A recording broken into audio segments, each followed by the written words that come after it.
Good afternoon to all participants, faculty members, research person, and industry persons.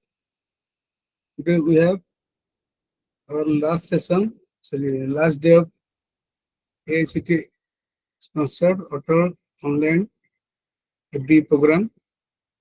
And today we have again Mr.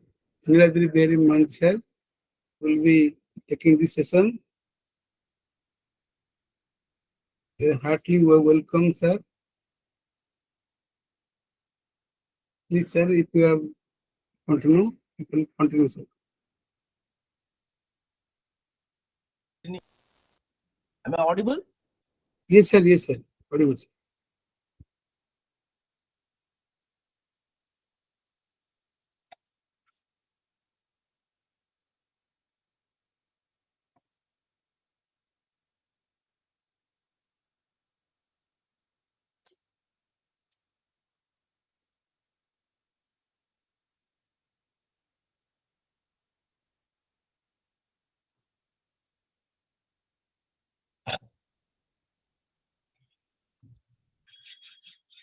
I will try to wrap up this topic little in very short, but because it is the official time and it is a little bit difficult for all of us industry people to manage time during the official period duration. Still, I will try to cover as much as possible. So the current topic that I will restrict my things will be the navigating beyond GPS. All of us knows that GPS means Global Positioning System. It is a clustered satellite, and this is almost becoming as a synonyms of navigations. Means whenever we want to say navigations, we use the term GPS. अरे भाई मैं कहाँ पे हूँ? अरे अपने GPS on करके देख लो, तुम्हारा GPS लोकेशन मुझे भेज दो. हाँ, वो अपने जीपीएस से कर लेगा. मतलब हम नेविगेशन को एक जीपीएस टर्मिनोलॉजी के साथ में ऑलमोस्ट रिप्लेस कर दिया. जस्ट लाइक हम कॉलगेट, मोबिल, जेरोक्स यूज करते थे टर्मिनोलॉजी, वैसे ही हमने जीपीएस बोला. जैसे हम लोग ने गूगलिंग एक टर्म निकल गया गूगलिंग, वैसे ही सर्चिंग को गूगलिंग बोलना शुरू कर दिया. तो वैसे ही हम लोग ने जीपीएस बोलना शुरू कर दिया. लेकिन we need to understand that there are a lot of environment, there is a lot of scenario situations where the access to the GPS navigation systems could not be possible. In the context of Indo-US relationship, where the trade wars, the external affair can affect the technology, it will be a nightmare for the people, those who are dependent on the navigation systems like Ola, Uber, and all other businesses which are dependent on the positioning system. Once in a blue moon, what will happen?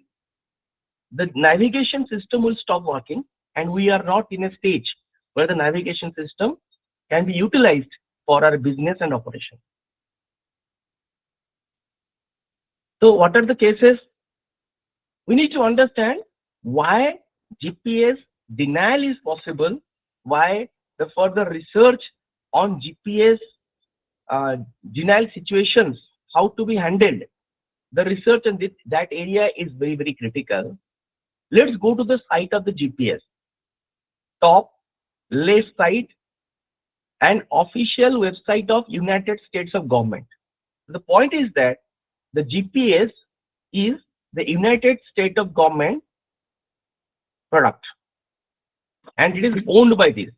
In the right side, you can see what is GPS.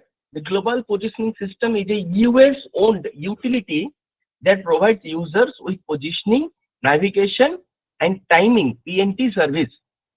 The Global Positioning System is an essential element of global information infrastructure. The free, open, and dependable nature of the GPS has led to the development of the hundreds of application of it. But a country like capitalist country, which is providing some information, some tools, and some heavily, technology investment has been done in this domain, So they are providing us some services, and that will be free or paid. That does not matter, because when you are talking about usability, free or paid does not matter, because nothing free in this world. Everything is paid directly or indirectly. That may be tangential payment or be indirect payment, but payment is there always. So the thing is that the control over the satellite. So what can happen? You see, organization structure of the GPS. The organization, the GPS is controlled by the team in this manner. These are the defense, transportation, state, treasury. All these people, they use as GPS. They are under the National Executive Committee of Space-Based PNG. Executive Steering Committee is there, and the co-chaired by the Defense Transportation say, and that is the team. And Civil GPS Interface Committee, GPS International Working Groups, Engineering Forums, Ad hoc Working Groups, and the advisory board is the NASA. And all these things are also again connected to the White House, the National Security Council, National Space Council, Office of the Science and Technology Policy. From this organogram, from the organization structure, you can understand that if our critical infrastructures are heavily dependent on the GPS navigation system solely, only, then there is a high possibility and potential that we may face issues when we will have some such kind of heavy dependency on any specific country. It's a country specific. So there are three types of situation arises. Number one situation is that the natural, common, normal situation where the satellites, the GPS satellites, they provide the navigation service, the drone, the aeroplane or anything, they get the information from the satellites and they successfully get the location information without any problem. The second thing is called the GPS jamming. The GPS jamming is a mechanism where the GPS satellite signals, the communication between the device that want to get its location and the satellite on the sky, they are not able to communicate with each other because there is a satellite jammer. It's not jamming the satellite, but the signals of the satellite. So that is called jammer. In the presence of jammer, the GPS communication with the satellite could not have happened. So this is the scenario where the GPS is denied. आप एक रास्ते में जा रहे थे, किसी को पूछे कि भाई साहब ये सचिवालय मार्ग का रास्ता किधर है, वो बोलेगा मुझे नहीं पता. ऑप्शन 1. ऑप्शन 2, वो बोलेगा सर वो वहां पे है, वो गलत डायरेक्शन को दिखा दिया. इन दोनों में से सबसे डेंजरस कौन सा है? एड्रेस नहीं पता है बोल देना या फिर किसी उल्टा 180 डिग्री गलत डायरेक्शन को दिखा देना. जो मेरा अंडरस्टैंडिंग है, गलत डायरेक्शन को दिखाना ये सबसे ज्यादा डेंजरस है. मतलब अनगाइडेड से मिसगाइडेड ज्यादा डेंजरस है. सो जो सेकंड सिनेरियो है उसने जीपीएस का सिग्नल को जाम किया, लेकिन जो थर्ड सिनेरियो है जिसको हम स्पूफिंग बोलते हैं, इसने क्या किया कि एक इतना स्ट्रॉन्ग सिग्नल भेजा जो सैटेलाइट का जो वीक सिग्नल है उसको ओवरपावर किया और उसने गलत लैटिट्यूड लॉन्गिट्यूड अपना डिवाइसेस को इन्फॉर्म किया. It's a wrong latitude longitude time and positions उसने सैटेलाइट उसने जीपीएस रिसीवर को कम्युनिकेट किया एंड जीपीएस रिसीवर एक गलत फेक पोजीशंस को लेके अपना सारा कैलकुलेशंस किया. It could be catastrophic failure हो सकता है. तो GPS jamming and GPS spoofing ये दो चीज हमारे लिए very very critical situations create करता है. So we will understand how can we handle this type of situation in 10 different ways. There are many research is going on in that area, in this particular area. A lot of drone companies are tied up with IIT Ropers then IIT Bhubaneswar, uh, they are working on this particular problem statement, and I will discuss the most uh, traditional way how the defense drones handle the situations, because as all of you know that the recent Operation Sindoor times we are having a lot of ammunitions and a lot of kamikaze drones that went from both sides to hit both sides each other, and at that point of time navigations were very useful. Okay. So basically the point is that we have to overcome the situation where the GPS is either not available, the signal is not available, or the GPS signal is available but not trustworthy, because it could have been spoofed using a much stronger thing. Next, what is called GPS spoofing? The GPS spoofing, or GNSS, that is called Global Navigation Satellite Systems. So any global navigation satellite systems, and there are many multiple navigation systems are there. One of the very popular is the GPS, Global Positioning System, the US government. So this is the spoofing where the satellite signals are normally, the public satellite signal or the civil satellite signals are little bit weaker than any defense things, and the communication between my mobile and the satellites, and the communication between any GPS receiver and the GPS satellites, they are normally unencrypted. For the civil purpose, they are normally unencrypted. Authentications are not there. This is public and open. As a result of which, another fake signal in the same footprint is sent towards the device, resulting that the device will understand I got the satellite signal of the GPS, but it is actually getting the satellite, it's a fake signal from a manipulated device. So that is called GPS spoofing. How it works? Signal is imitated. The civilian GNS signals are low power, largely unauthenticated. What does it mean? Means whether the response, my request is going to the satellite, the response is coming from the satellite or not, that is not authenticated. It could have been manipulated by nearby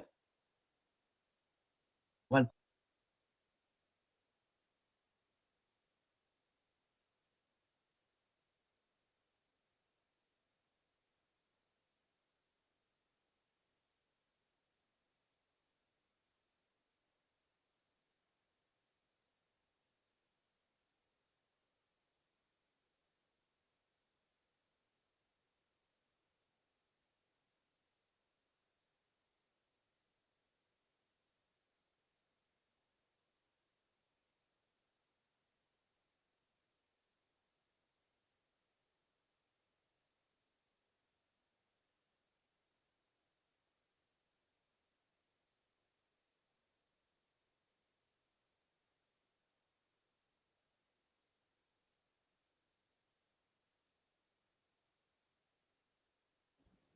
Okay, fine.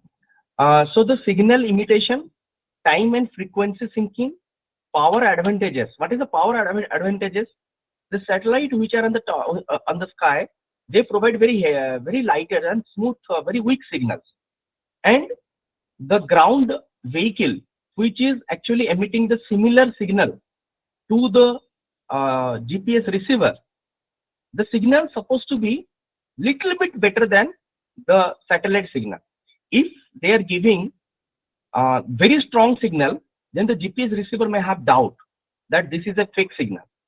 So if they are giving weaker than the satellite signal, then the satellite signal will be taken over rather than your fake signal. So these power advantages and carry of things has to be very carefully designed so that GPS spoofing will work. Then payload manipulation. The payload manipulation means I am on top of the table, but if I will ask the GPS where I am, it will say you are just on top of the table. So this is how the GPS spoofing works. So if we know GPS can be spoofed, so very mission critical systems, we cannot solely dependent on the GPS. So in the GPS denied environment mode 1, what can be done? Number one is the very simple case. GPS is not the only GNSS available in the world. There are Galileo, there are Navic, Jonas, Beidou. So there are multiple navigation systems available in the world. And fortunately, all these navigation systems are designed in such a manner that they are means some of the satellites of the GPS, some of the satellites of the Navic can also work with Galileo. If two of the satellites of the GPS is available, one of the satellite of Navic is available, they'll also it will work. They are not developed in thinking hostility in nature, but they are interoperable at the same time. So if Navic is working, Navic can independently work, plus Navic can work also in coordination with other satellite segments. What is that called? That cluster of satellites. Okay, so different systems, they interoperably also work along with each other. So when you have the doubt about the GPS, normally what happens, the systems get designed to work with multiple GNSS, and when they have certain doubt, they disable or deactivate the GPS and activate the Navic. They deactivate the Navic and activate another, for example, Galileo. So they may work in that idea also. Let's come to the Navic. India has a program called Indian Regional Navigation Satellite System, IRNSS, one of the official name of the Navic. So Navic has 7 satellites, as it is mentioned that GPS is 31 satellites. I think due course of the time they used to add also more satellites. They have certain satellites classified because it is not in the public platform. In the name of the GPS, they have launched multiple satellites. Those are not publicly released.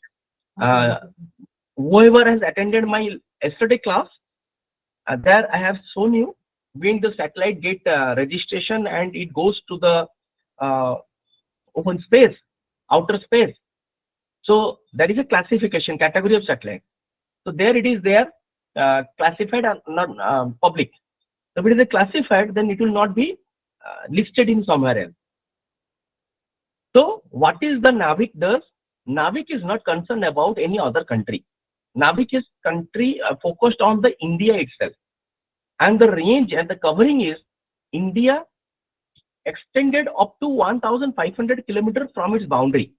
Means India plus 1,500 kilometers nearby to the boundaries of the India. That is what the Navic controls. Fair enough to cover our own country because we are limited fund.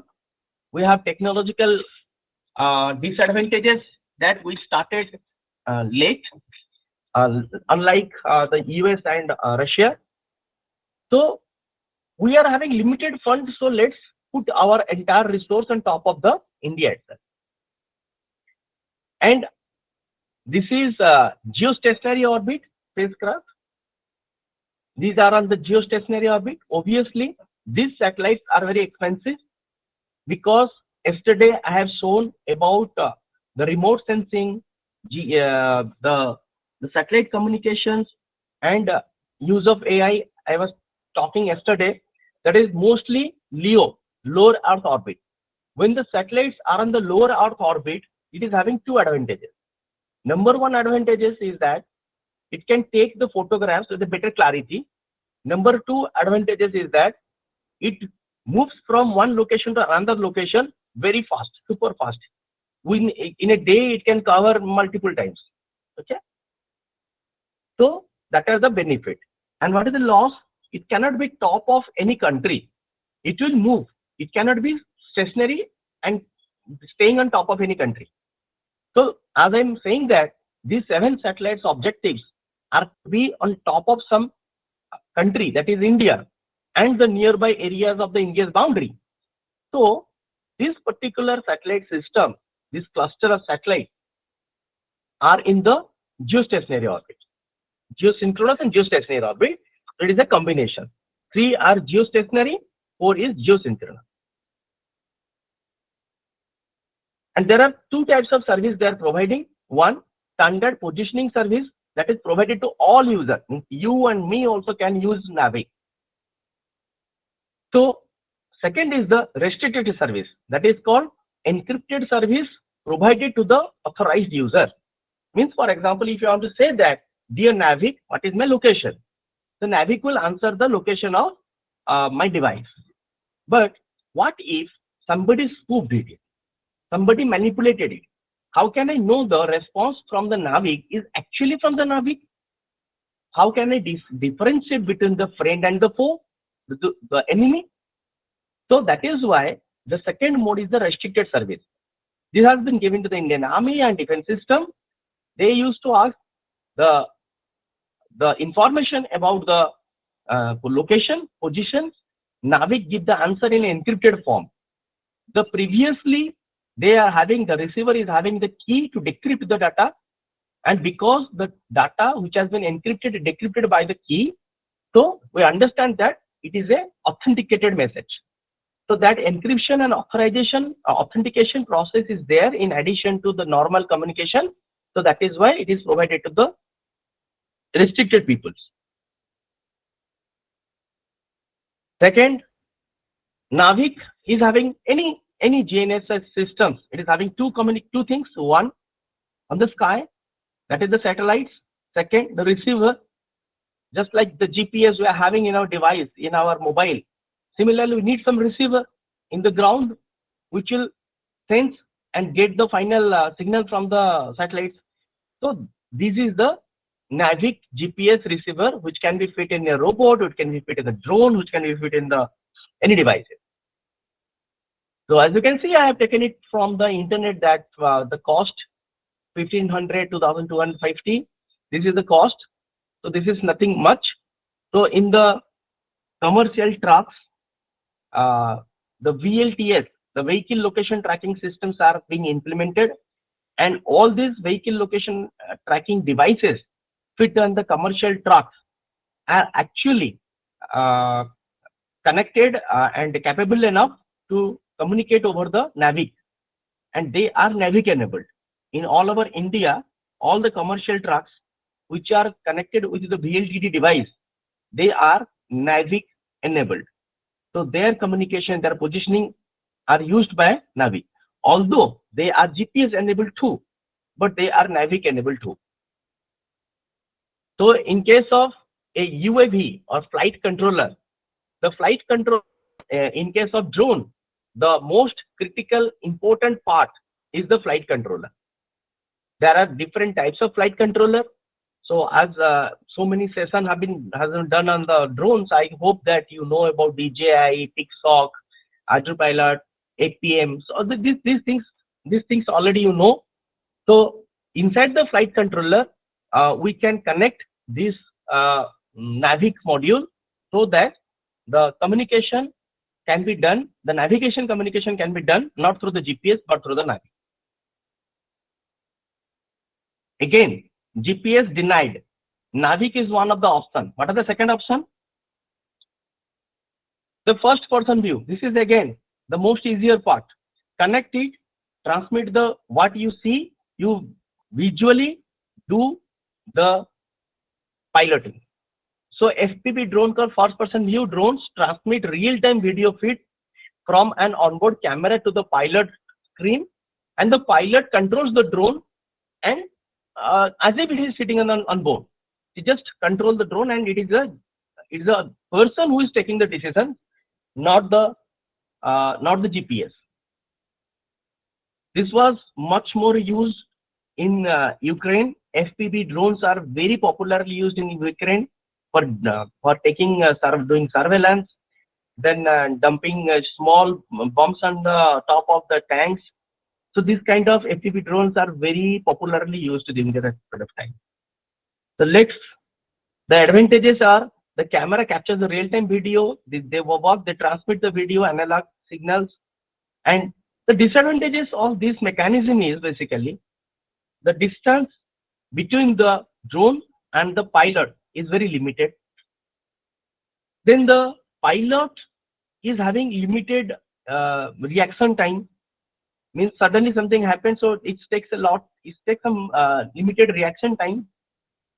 And this the advantages is very low cost solutions, very low technology solution also. There is not high-fi technology inside there. Then GPS denied mode 3. What are the possibility when the GPS is denied? The third mode. Inertial navigation system. So the inertial navigation is the device. It is fit in the any drones, any UAV, and most also any flying objects. The inertial navigation is based on the concept of dead reckoning. So basically, whenever we are moving, so we know the starting position, we know in which direction I'm going, what is the speed of my movement, and if I know the speed of my movement, I know the time, I know the angle, I know what will come after 1 hour on the map. Accordingly, I can judge that where am I right now. But the problem with this thing is that our movement, our speed, velocity, they are not consistent. They are not constant. Sometimes it becomes faster, sometimes it becomes slower. So this device, basically, without depending on any third-party GPS, it calculates in which direction I'm going, in which speed I'm moving, and accordingly where I'm on the map. But due course of time, after 1 hour, after 2 hours, after 3 hours, the error between the prediction where I am and the actually where I am, that keeps on growing. That is called accumulating error. So inertial navigation systems are not exactly the replacement of the GPS, but it is the complementary thing. For example, you are going and suddenly your navigation system is not working. So in that case, temporary period of time, the inertial navigation system can come into the picture and can play the role so that the navigation can happen during the period of time. But due course of time, the error keeps on increasing, accumulating, and after some times it will go out of proportion. That's the problem. So date reckoning is a process of calculating the current position of a moving object by using a previously determined position. So incorporating estimates of speed, heading, and the elapsed time. So this is not the replacement to the GPS, but it is a complement to the GPS. And it is good for why? Good for where condition? Which conditions? Now where the GPS or any navigation system is there, but temporarily it is not acceptable situation, or temporarily it is not it is denied. So that temporary period of time, the INS, the inertial navigation system, can work, and the errors being accumulated will be corrected after the GPS or any navigation signals is received. For example, just look at this example I have given, error growth in INS. At the time GPS is missed or any navigation system is lost, the position error is 0. After 10 seconds, 1 to 3 meter error will be there. After 1 minute, 10 to 30 meter error will be there. After 10 minutes, error can exceed even 200 meter. So if after 10 minutes, the GPS or any navigation software, navigation systems get activated again, so again these errors will be corrected and things will come back to the initial position. So INS can sustain navigation temporarily, but not for indefinite period of time. But in the current market, there are two types of new things are coming up, that is called fiber optic gyroscopes and ring laser gyroscopes. So these things are nowadays being used in missiles and submarines, which can continue with limited errors for hours or sometimes days. They cost a lot for that. This is the example of this RLG and RLG. This is not FOG. This is RLG. This is optical, and from the optical communications itself, there is no moving part. This is high accuracy, durability and reliability is very good. And using this also long, at least for hours, if there is no GPS signal, we can also get this navigation done. Next is mode 4. Terrain aided navigation. So what is terrain aided navigation? Is a little bit advanced version of the previous one, where they are using the DR for complementary navigation technique. So terrain aided navigation is also one type of DR for complementary navigation technique. So in these things, what happens? The area the UAV or the drone is going to operate, their remote sensing, analysis and data has been done previously prior to the mission start. Before the mission starts, the entire grid reference in the form of a matrix and the elevations in the form of a matrix are stored as a file in the drone itself. Now when the drone goes using the sensors and the radar, it will see that the area on in which I'm moving and the data, the DEM file, the digital elevation model. This diagram that you are seeing, this matrix that you are seeing, this is called the DEM. So this digital elevation model, and what exactly right now I'm facing, I mean, are they matching? Accordingly, it will move forward, and due course of time, it also do some kind of accumulation of error. And those accumulation of error using various algorithms can be rectified, and again, it can move without using any kind of GPS or any GNSS signals. So this is the way it will go, and it will see what are the terrains, how the terrain is mapped with the information it is already captured before the operation starts. By comparing with the information it is already in the form of a DEM file and what the sensors are saying, combinedly they get the information. So the core concept here is the digital terrain model, DTM, a 3D representation of the Earth surface including the elevation data, which can be captured from the from our own satellites or from our friends' country satellites, or the later scans or the topographic maps which we have previously captured before to the mission start. And the elevation points and the drone reference points are in the form of a TRN file, that is called Terrain Reference Navigation File, TRN file. This TRN file stores the pre-processed grid reference containing the DTM data. It is loaded in the UAV as an initialization before the mission starts. Then the UAV moves, flies, gets the sensor input from the sensor inputs, and match the sensor data with the TRN file data, and accordingly find its position on the map. This is how it works.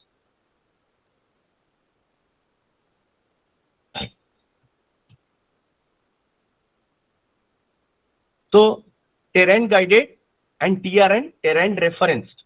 These are the points. Next is the GPS denied mode 5.0. These are ground-based beacon systems. You people may be aware about a technology right now is very popular, that is called indoor navigation system. What is indoor navigation system? That Google Map and GPS in the device, it will take you from one point to another point. For example, to your university or to your college. But after you reach at the university or the college, what will happen internally? There are a lot of departments, lot of labs where the person want to go. But the Google map ends there. The indoor navigation needs to be started there. So there are various technology related to the indoor navigation. How a patient inside the AIMS, a student inside a big university, a citizen inside the big Sachivalaya or secretariat, how they will navigate themselves inside the bigger ecosystem. So there is a context of beacon where he can open the mobile can connect to the nearby beacon. Beacon gives the signal of the location of that mobile device there. So similarly for navigation, the drones look at the sky. In fact, they are completely dependent for positioning on the satellite things which are far away from their locations. But instead of doing that, if there will be some beacon on the ground, these are called ground-based beacon or transmitter, they are deployed with some known location. And the drones, instead of looking up, they can look down. And they can look down to find the beacons and the signals. The beacon with FOF module, that they can ask the beacon, where am I? The beacon will ask password. Then it will say password 3299. Then the beacon will say your location is this. And it will understand where am I now. So the point is that you can understand satellite in the sky, beacon on the earth. So UAV detects the signal with onboard receiver to determine relative positions and the orientation. Useful for indoor flight. Indoor flight means, for example, there is a drone which needs to go inside a hospital which is having fire incident, and the drone is having some chemical bomb. If it will deploy, then the fire will be extinguished. So the drone needs to understand the indoor positioning inside the area where GPS is not possible. So beacon will be useful, or whatever the area, it may be indoor, it may be outdoor, where the GPS or any navigation system is jammed or spoofed or threatened or not trustworthy. There also these beacon based things can also work. Working principle is very simple. Beacons need to be deployed, placed minimum 3+ beacon for triangulations. 3+ beacons has to be deployed for positions. Signal detection, you will detect the signal strength, phase and time of flight.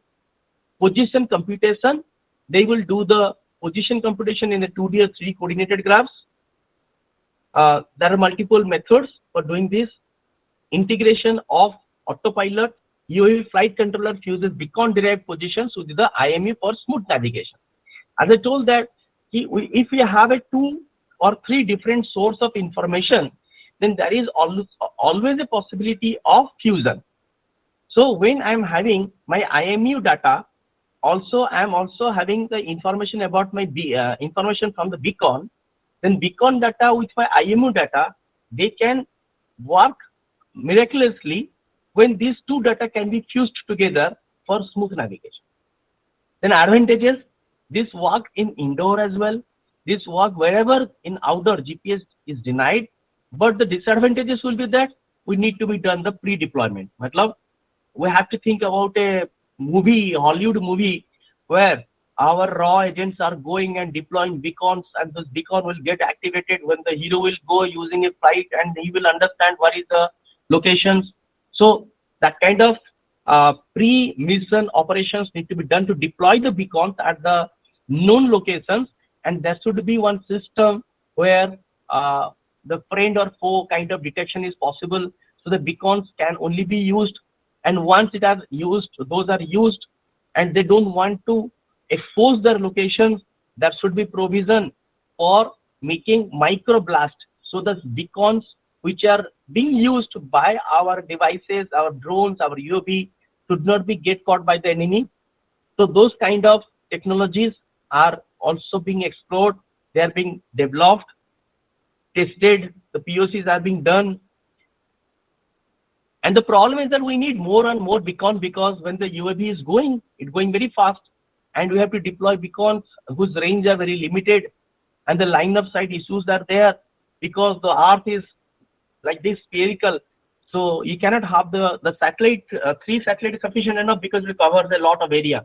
But the beacon does not cover a lot of area, as a result of which you need to have the line of sight issue. So the single interference may reduce accuracy, signal interference may reduce accuracy. So again, the jammer concept came, the jammer which can jam the satellite signal, they can also jam the beacon if they are targeted towards the beacon. If they are looking towards the sky, for example, if you people have gone to give exam in any online examination mode, you could have seen there is a jammer, 4G jammers and 5G jammers. Have you seen those jammers are just they are kept on top of a chair or table or a stool? They are not on the ground. If they are in the ground, then that means there will be some corner of the room that you can still call somebody and use the mobile phone, because they have to be put on top of a chair or a table so that it can cover the height of a human being. So that means the target of the jammer is very important. The jammer is targeting towards the upward, so that will be different. If it is looking towards the downward, that will be different. So jammer positioning is also very, very critical. So ground-based beacons provides precise positioning in areas where GPS signals are very weak or jammed. By deploying multiple beacons in known locations, the UAV can triangulate its position using signal timing and strength. This approach is particularly useful for indoor inspections, warehouse drones, and urban UAV operations where GPS cannot be trusted. But at the same time, it also can be used in case of wars, in case of surveillance, in case of in some kind of air battles. GPS denied mode 6. Sorry. Visual inertial odometry, combining camera and IMU data for GPS denied navigation. All of you can understand, when till now we have a very strong technology of 100, that is the inertial navigation system. Inertial navigation system that we are talking about is not the technology developed for drones. It is not the technology developed for rockets or anything. It is a technology developed for the sea. It was the technology developed for the sea, not for the air. It is for the sea. So before 100 of years, this inertial navigation system was there. So it was a very, very, very popular mechanism and very robust mechanism developed due a course of time. And second part is the image, the visual, the vision. It is a very natural, biological way of understanding where I am right now. So if these two things can be merged together, and the AI comes into the picture, so the things will be something different.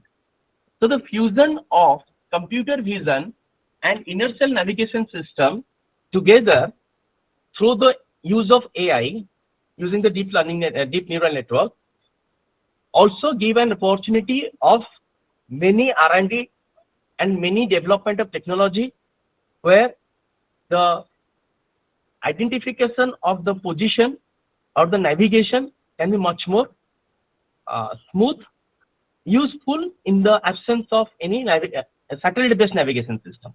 Navigation system will be there, but there will be no satellite-based navigation system.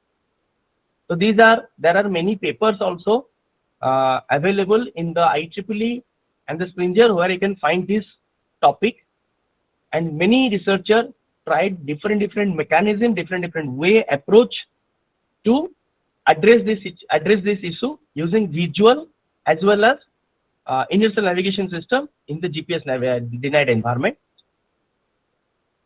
So this is how this device, you can say, this is the hydrocopter, means this is the flight controller. This is the flight controller. The flight controller is the brain of the drone. Flight computer is the brain of the launch vehicle or the rocket. So this is the odometry system through which it can visual position estimation can be done. Denied mode 7.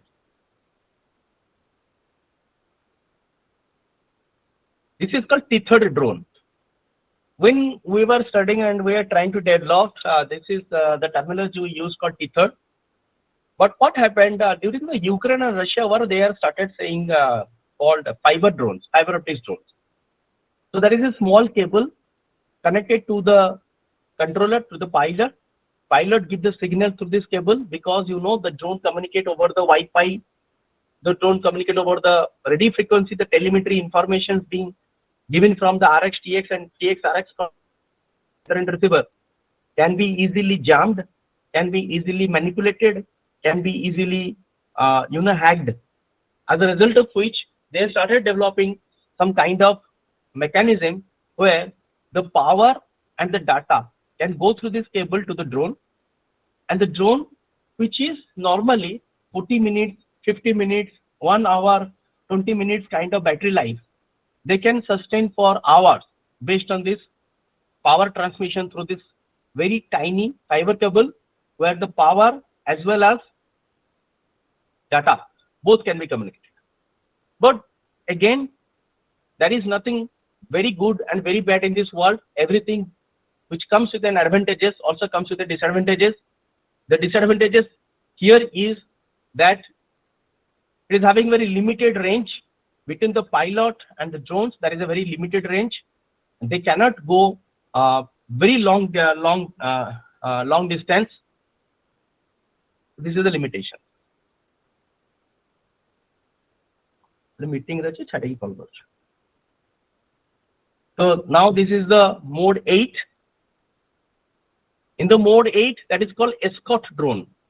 What happens normally, whenever you are making a drone, you are putting a lot of sensors, actuators, navigation systems, then battery, and the more system that you are putting, that means you need more battery, then more attitude control systems. The more and more sophistication that will keep on adding, the size of the drone will get higher, the payload taking capacity of the things get reduced. Okay, so the speed, the maneuvering capability is get compromised. Then if the drone got caught by the enemy, they can extract more information from that drone. For example, that TRN file I told. So if somebody will capture our drone and found that TRN file, so they will get the information that what are our target location. Because only those target locations, the TRN file we will be provided inside the drone. So before reaching at the target location, if this drone are captured, then the enemy can get an information that which are the target locations. So as a result of which, so it is always recommended that in an environment where the target is designed to go and hit, like kamikaze drone, where it is a suicidal missions, go and hit. So the drone itself don't carry the information. There is another drone which is called escort drone. It will be in the very safe distance. It will guide and lead all the drones as a swarms, as a group, at a locations, then leave it in autonomous mode. And the parent, that escort drone, will be sitting in a distance, and it is having all the information required for the navigation. It is having access to the Navic. It is having its own INS. It is having its vision sensor. It is having its TRN file. It is having all the information which is required. Would he just give the information to the nearby drones, to its followers, and the follower will do the actions, and the main drone, the escort drone, will escape from that place. That is how it works. So this is as I told, that the escort drone is having all the facility for accurate positioning and trajectory, and the followers drones, they just get the relative distance or the relative positioning from the escort drone. The advantages is that this can work in a GPS denied drones to operate reliably, because only one drone need to be enabled for navigation. The rest of the drones, they don't need to be enabled for the navigation. They will work in coordination with the escort drone. Reduce dependence on the complex onboard navigation harder for the followers. But if I am having 100 drones are going, they are the low cost, cheaper drones. They don't need any complex hardware, any complex technology to be there. And their maneuvering capability, their speed of executions, their the power systems, their overall cost, they are very much useful for swarm missions. As I just mentioned, it is useful for swarm missions. Whenever there are hundreds of drones need to be escorted by only one, that is the best part. Then the challenge is single point failure. If somebody will shoot that mother drone, that escort drone, then entire swarm got disconnected. As I told that every plus point is having a negative point. So this is how the strategy works. When you are making the strategy, you need to understand the situation, the situational awareness, and the technological limitation and capability only makes the strategy good or bad. So requires robust inter-drone communications, and all these follows drones, navigations, and localization are related to each other. Okay. So applications again are the drones where the limited navigation is possible, cheaper drone is required, and information inside the follower drones are not to be much more, so that anybody can hack into the system and can get the detail. So that is how these drones, escort drones, can be used. GPS denied mode 9. Predictive localization using AI, the trajectory estimations using AI are, all of you are aware about the RNN, LSTM, GRU, that entire chain. I'm not talking about RNN, I'm just saying as a generic terminology of RNN, but that entire family, it could be the RNN, or it could be the LSTM, or it could be the GRU, or it could be the encoder, decoder, or the transformer. It's the entire, that evolution I'm talking about. So that evolution that can be utilized to do a proper analysis of all the sensors data, IMU readings, the computer vision data, to finally get the predictive localization where the location of this particular drone is. Can predict motion even during the temporary sensor failures. For example, some sensors got failed. Then also, if the AI is there, it can predict that if the height is 5, after 1 minute height is 6, after 1 minute height is 7, after 1 minute height is 8, so after 1 minute what will be the height? Even if the sensor fails, it can fill the gap and work accordingly. So AI predictive localization uses RNN or LSTM family of things to detect the drone's future positions based on the past sensor data. Even if the GPS denied environment, the drone can maintain accurate navigation by combining these predictions with onboard sensors like IMU and camera-based odometry. So right now, on the device, on the edge device, also image processing or image analysis could be much more faster thanks to various edge computing platform provided by the NVIDIA, like NVIDIA Jetson, Jetson Orion, and there are many tools came up which provides the GPU platform that helps us execution of the AI in a much faster and better efficient way on the edge devices. Yes, it makes the systems much more expensive than any other system that we have discussed previously, but also it makes the system much more sophisticated as well. GPS denied mode 10. This is the last mode. That is called visual positioning system. What happens? For example, we want to go to the Balakot.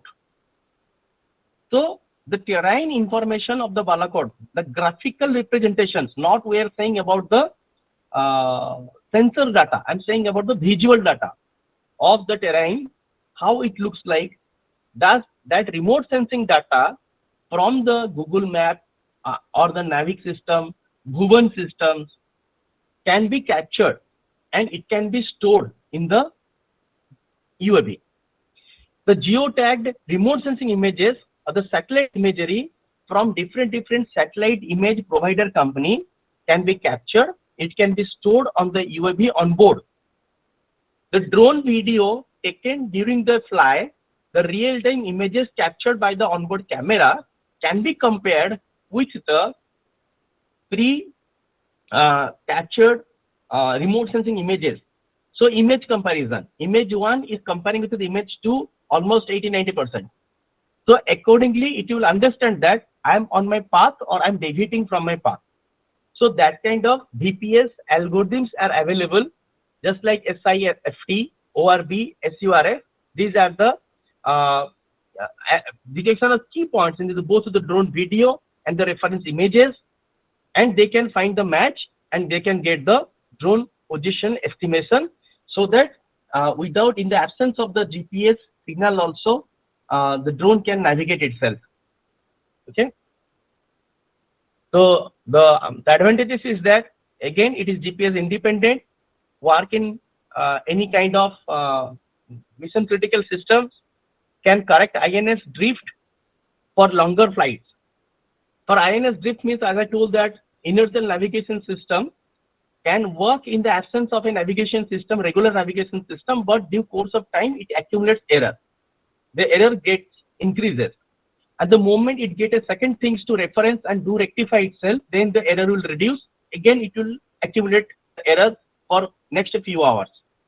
So what happens that when a remote image and the real image, remote sensing image versus the real-time captured image from the camera, they started matching.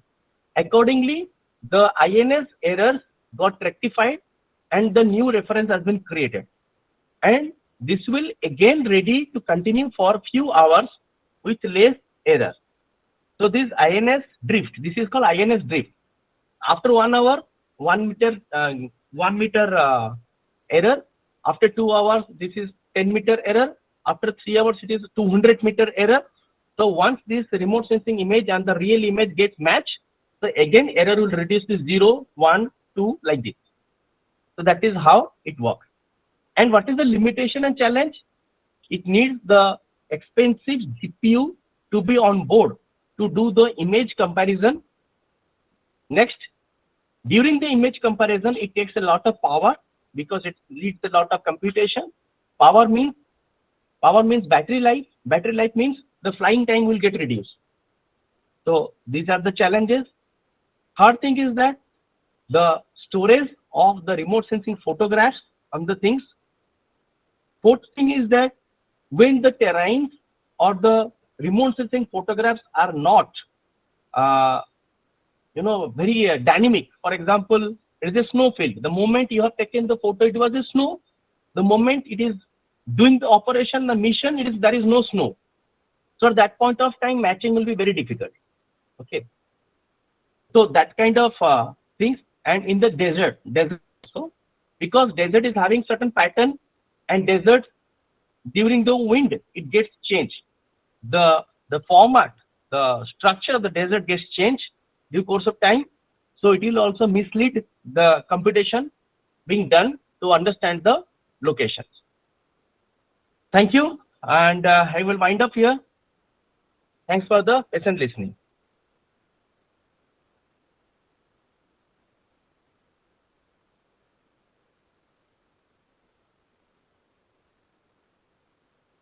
Any questions?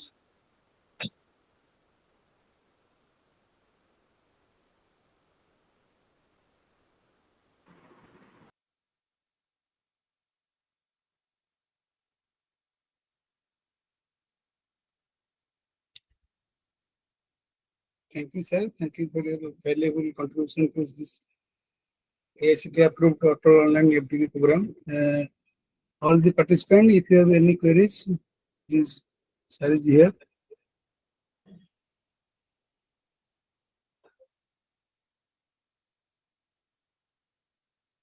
No question. Thank you once again, sir, Thank for taking the time to share with your knowledge with us. I hope you will be in best condition of your health, in spite of health issue and this all this time issue. You have given time to us. Thank you, sir. We have with the if you have hope in a future opportunity with you, collaboration with you, sir. Sure, sure, sure. Thank you. Thank Thank you. you, sir. Thank you all. Thank you. Happy Diwali, sir. So all participants be there at 3:30 p.m. We will have our next research person. Be dismissed, sir. Have a break. At 3:30 p.m. we will be again meet. Thank you. And if possible, please try to upload this journal Word file. You can give your comments or what are the outcome of this online FDP. All these things we have to upload in our portal. So be there. We will meet at 3:30 p.m. Thank you.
Once again, welcome to all to this AICT approved Atal online FD program session 12. We have with our beloved sir, Dr. Sunil Kumar Bisway sir. A heartily welcome to you, sir, from the organization team of Iron Institute of Engineering and Technology and EC department. Thank you. Thank you. Extended our heartfelt gratitude for your receiving our invitation to this point. Sir is did his PhD from Korea University and also the head of Cement COE at SDI Bhubaneswar. Right now, he's looking after the dewatering and electrical maintenance of Kamartha mine of CTP in charge. Please, sir, if you want to continue, you can continue from now. Okay. Thank you. Thank you, sir. Good afternoon, all. Myself, Dr. Sunil Bisway, currently looking after the electrical dewatering and the electrical maintenance of the twins mines, specifically for the Kamartha mines. And now I'm the in charge of CTP plant. Today we will discuss about the water treatment. Hello, pardon, any problem? No, sir, continue. Today we will discuss about the how the water treated in the effluent treatment plant, ETP or CTP. Our today's topic is CTP. So just I am going to share my PPT.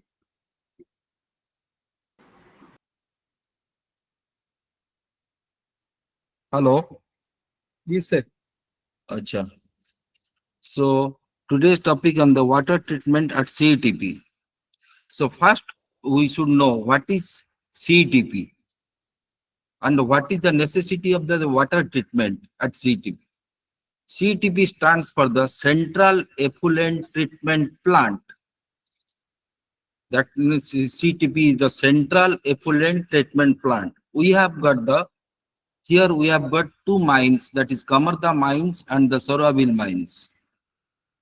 For reusing the treated water, untreated water into and to convert it into the treated water, we are use the ETP, effluent treatment plant. Effluent stands for the treated water. We'll go on later. We'll go to the slide later. First, I am giving the introduction. So by using the central ETP means it is the combination of the two ETP. Instead of two ETP for two mines, there are two ETPs are needed. But here we are commonly used one ETP, therefore it is central ETP, CETP, Central Effluent Treatment Plant. Today's our topic is the water treatment at CETP plant. Then, what is an ETP? Any answer from anybody? Effluent ETP stands for the effluent treatment plant. It is a process designed for treating the industrial wastewater for its reuse or safe disposal to the environment. ETP it is a process or it is a plant in which we are using a process design for treating the industrial wastewater for its reuse or safe disposal for the environment. The wastewater that is coming from the industry and the plant, we cannot send it directly to the outer side because it has a very huge impact on the environment. In case of particularly Sukinda waste, it depends upon the chromite mines. Here the mines that is coming from the twins, but that means Kamartha and Soraville mines contains huge amount of hexavalent bromine, which causes skin disease, various diseases, which is very harmful. If we leave this water to the environment, we have to give the penalty to the government. So to avoid it, we are using the ETP plant, that is effluent treatment plant, that is treated water treatment, untreated water treatment plant. So ETP stands for it is a process designed for the treating the industrial wastewater for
Please be patient. Since sir is given his session from the plant point of view, the mining area, due to some technical issue or maybe network issue. Be patient. You will contact to sir.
due to some technical issue, network issue, we could not connect with sir. Please be patient, be there. We will be contacting him. As soon as you will available, we will start the session. Please be there.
You will connect with sir in just 2-3 minutes. Sir will again give his deliver.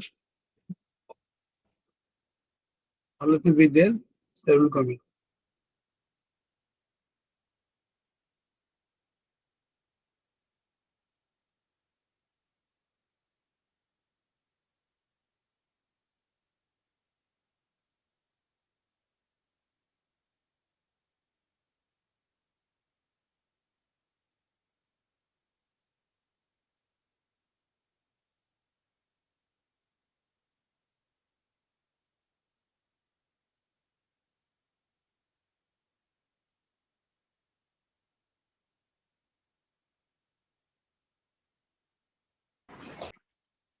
Hello, all of you, already we started the session. After 10 minutes, due to some network issue, since sir in mining area, due to network issue, could not connect with sir. I already talked to him. He will joining within 5 minutes. The session, sir, please sir, continue.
Share overview, share a tab in style. Yes.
ଏବେ କଣ ଯାଉଛି ବନ୍ଧୁ କରି? ଏବେ ଶୁଣାଗଲା? Hello. Yes, sir. Yes, sir. Yes, sir. Yes, sir. Yes. Body will be clear. Yes, sir. Yes, sir.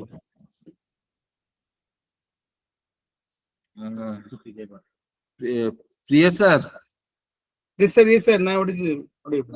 Sir Please. ମଝିରେ ମଝିରେ ଯେତେବେଳେ ଆସୁଛନ୍ତି ମତେ ରେସ୍ପଣ୍ଡ କରୁଥିବେ, ନହେଲେ ମୁଁ ହଁ, ଜାଣି ସାର୍, କେହି ଠିକ ତ ଅଛି। ରେସ୍ପଣ୍ଡ କରୁନାହାନ୍ତି, ମୁଁ ଟିକେ କଥା ହେଇଥାନ୍ତି ହେଲା। ସାର୍ ଏଇ ନିଡ୍ ଅଫ୍ ଇଟିପି ଥିଲା।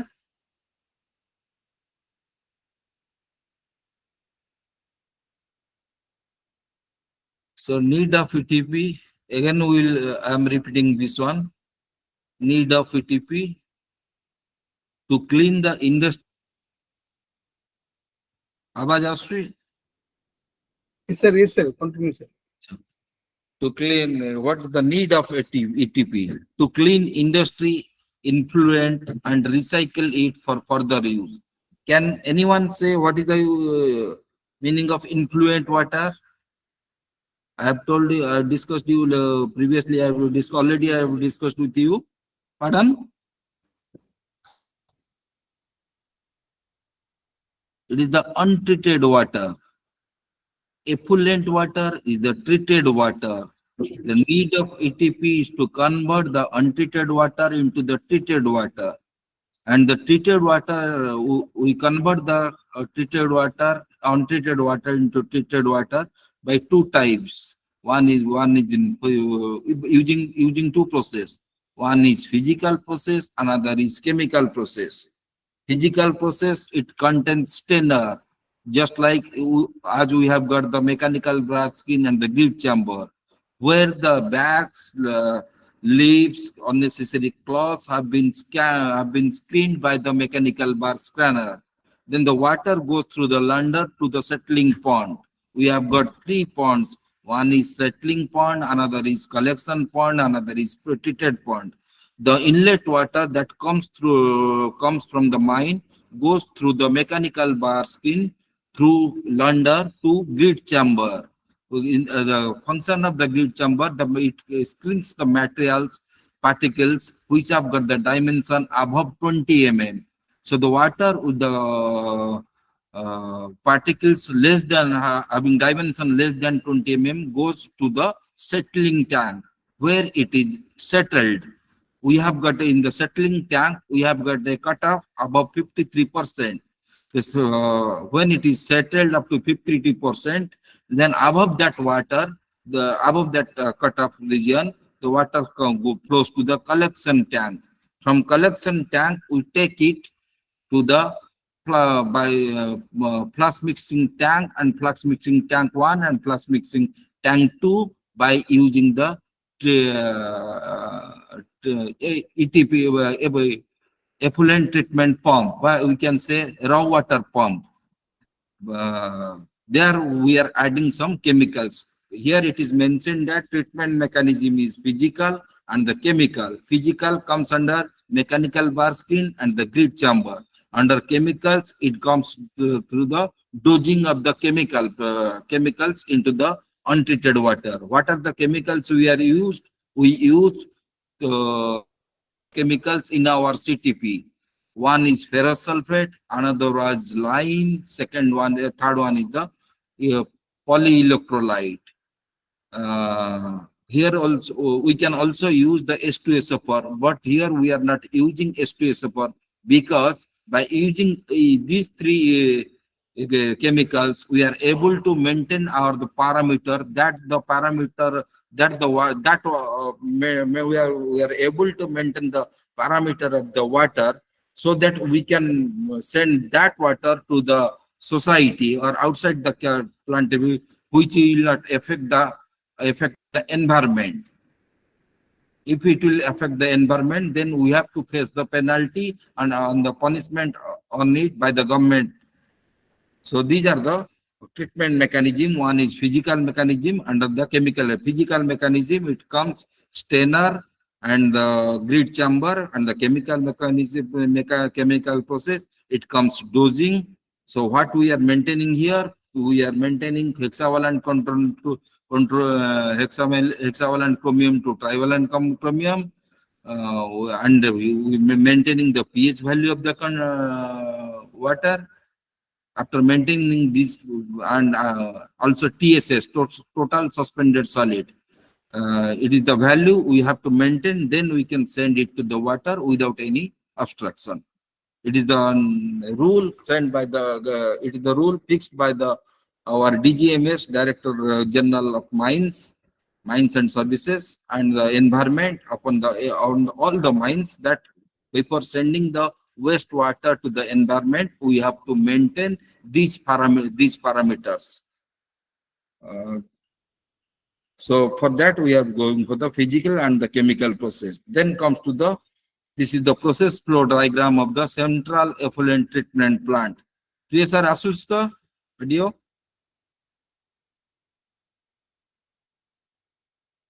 Acha. This is the process flow diagram of the central effluent treatment plant. Just a minute. I take 1 minute.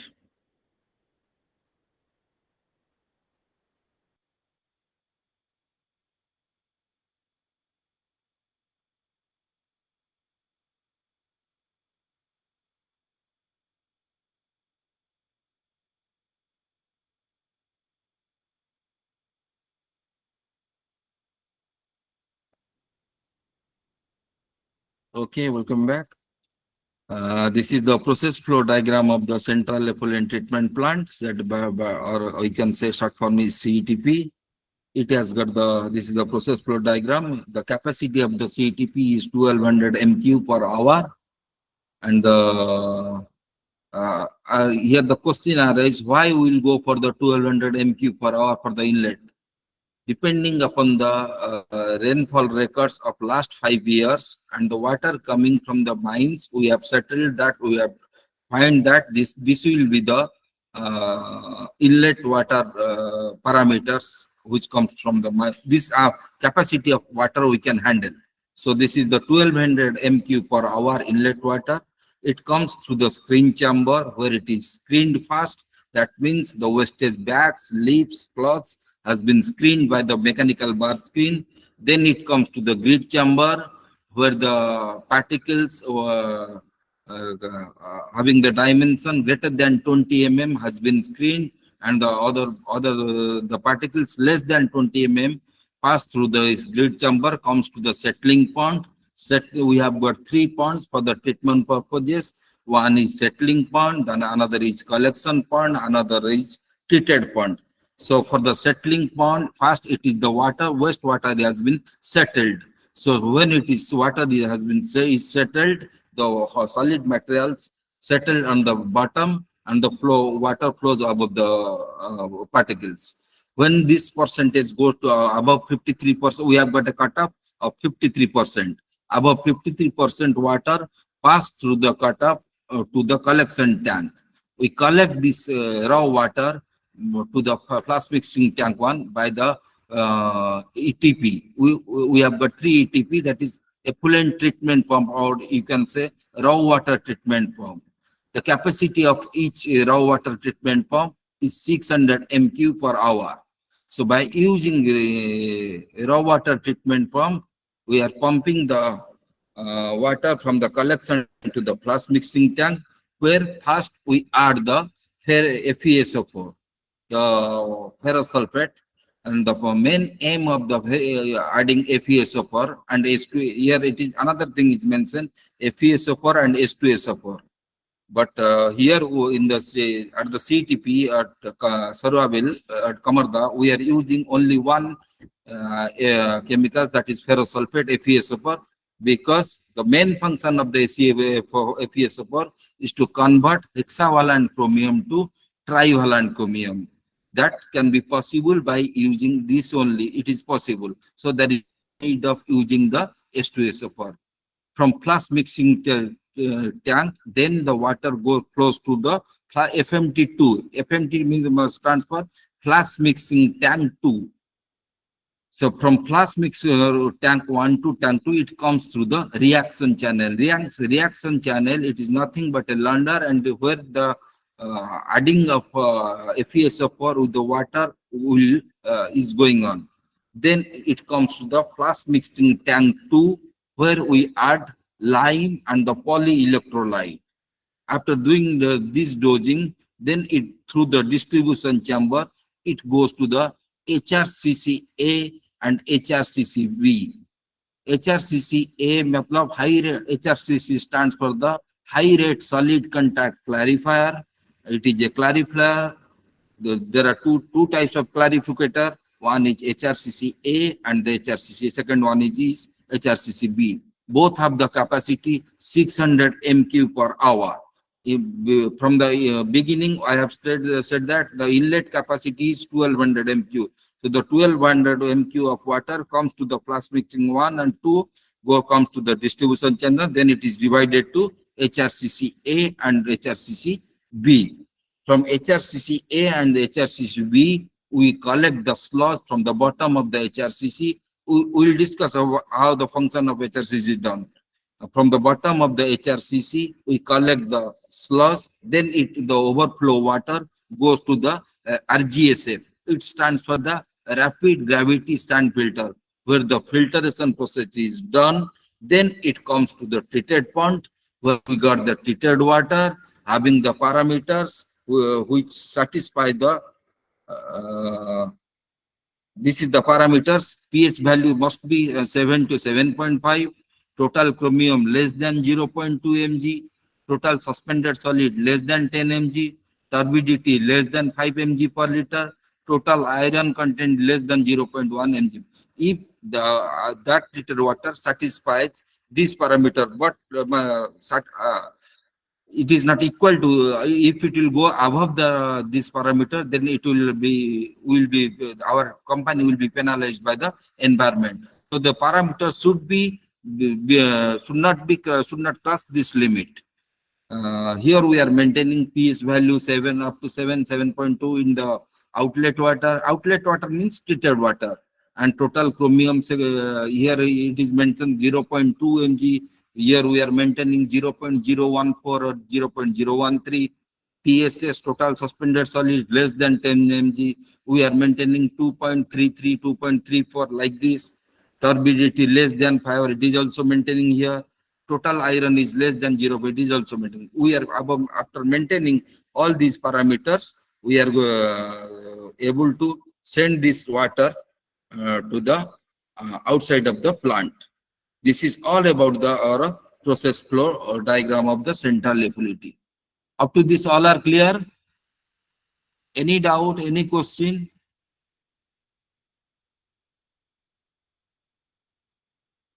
It is Yes, sir, audible, continue. Priya sir? Yes, sir, audible. Continue, sir. Okay, then comes to the ETP. Central CETP is the combination, it is the central ETP. We have got two mines, that is Sarwabil and the Kamarda. For each mines, we have got one ETP because where the wastewater is, where the treatment of the wastewater is going on. After treating the wastewater, we will send that water. We will be able to send that water to the atmosphere, to the outside of the plant, which satisfied the parameter of the environment without any penalty. So for that, before the CETP, there is a ETP at Kamarda mines, and there is the ETP at Soraville mines. This is the flow diagram of the ETP at Kamarda chromite mines. So first raw water comes, then grid chamber, then it is the flash mixture, where here three chemicals we are using: FeSO for polyelectrolyte and the NaOH, NaCl, NaOH, lime. ये तीनों three chemicals we are using in the mixing in the flash mixture. Then comes to the clarificator, then intermediate tank, then the pressure. Just I have discussed in the before slide here. Input, then in the collection tank, then it is the flash mixing tank, then it is the flash mixing 2, then distribution HRCC. Here we are using high rate solid contact clarificator, both 2, HRCC A and HRCC B. In this slide we are using one clarificator, that is here for the one mines we are using the one clarificator. Then from the clarificator we are by using pump, we are using the we are taking it into the RGS bed where the filtering is occur, and from the bottom of the clarificator we are collecting the sludge in the sludge holding tanks, and through pump it goes to the it goes to the centrifuge where the solids matter particles and the liquid particles have been separated. Liquid particles means wastewater, which again comes to the settling point for the recycle. So it is a complete cycle, and the solid materials has been collected by the centrifuge at the sludge yard. This is all about the ETP at Kamarda chromite mines. So what we have discussed here, we have discussed that for the treatment of the effluent for the operation of the effluent treatment plant, we are using the what is the process, what is the ponds, what are the chemicals. Now it comes to the how the plant operation is going on. First one, it comes to the collection tank. We have got the three tanks. One is settling tank, second one is collection tank, then the third one is the treated tank. When after settling the water in the settled tanks, the through cutoff, the cutoff the level is the 53%. When the water level goes above 53%, through there is a pass through, through which the water comes to the collection tank where it is collected. The collection tank collects the effluent water from the metal, pre-breaking area, stockyard area, gigging area, stores, and then pumps through the strainer into the flash mixer tank. So that means the collection tank collects the effluent water from the mines, from the settling point, and then through pumping it sent to the flash mixer tank. We have got two flash mixer tank. One is flash mixer FMT1, flash mixer tank 1. Another is flash mixer tank 2. In the flash mixer tank 1, the effluents do not have similar concentration all the times. The pH will vary time to time. In the chemicals where there is we can say there is a certain amount of chemicals we are using for maintaining these parameters, just like we are using for the chemical dosing. We have got the three tanks for the three separate chemicals. FeSO for tank is there, and the chemical tank is there, and the FPSFO tank is there, lime tank is there, poly tank is there, and for the centrifuge, there is another poly that is known as sludge poly, or we can say cationic poly. There we are using two poly. The capacity of the FPSFO we are using is 450 kg per shift. X shift में हम लोग we are using 450 kg, and the lime we are using 500 kg, and the poly we are using the 20 kg plain poly, which is used for the bonding, and which is used for the cationic poly centrifuge purpose, that is cationic poly, that is 10 kg per shift. This is the amount of chemicals we are using. Then after the flash mixer tank one, then it comes to the reaction chamber. Reaction chamber, overflow effluent flash mixer, where the overflow effluent of flash mixer tank one is transferred to the reaction chamber for some retention time. As I have told you earlier, that there is a there is a lander between the FMT1 and FMT2. There is a distance between these two, because it is the to retain for retaining the water for the chemical reaction process. That is the reaction chamber. Then it comes to the flash mixer tank 2, where we are using lime, where we are dosing. I cannot say using, or I have to say dosing, because if the dosing operation is going on, I have to use it. We are dosing lime and the poly for the treatment process. The function of the lime is to maintain the pH value 7 to 8. In between it, you have to maintain the pH value of the effluent water from 7 to 8, and the TSS value from less than 10, and poly, it is the quality which is it has got the bonding quality, make the bond between the small teeny small particles, and make it a solid one which is settled down at the base. Then it comes to the here it is mentioned, the polyelectrolyte is to settle the suspended materials and reduce the TSS. These are the two functions of the lime and the poly. Up to this, from the water comes from the mines to the chemical dosing process. Is this any doubt of anybody?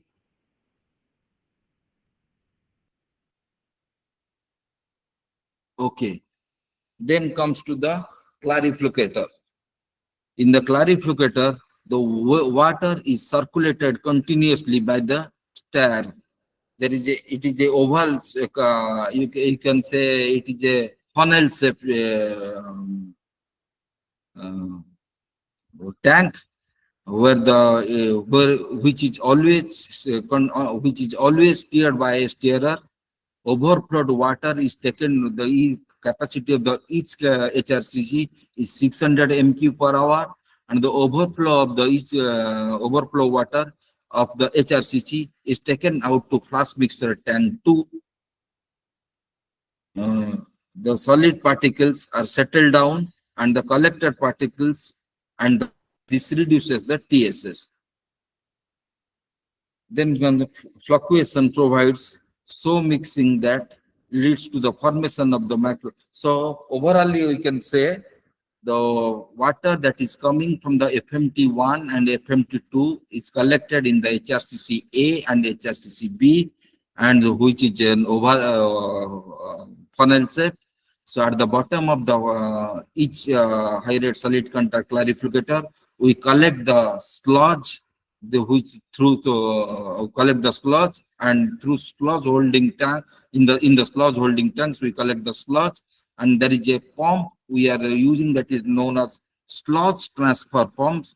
From sludge transfer sludge holding tanks to it moves to the centrifuge, where for separation of the sludge, solid particles, and the water.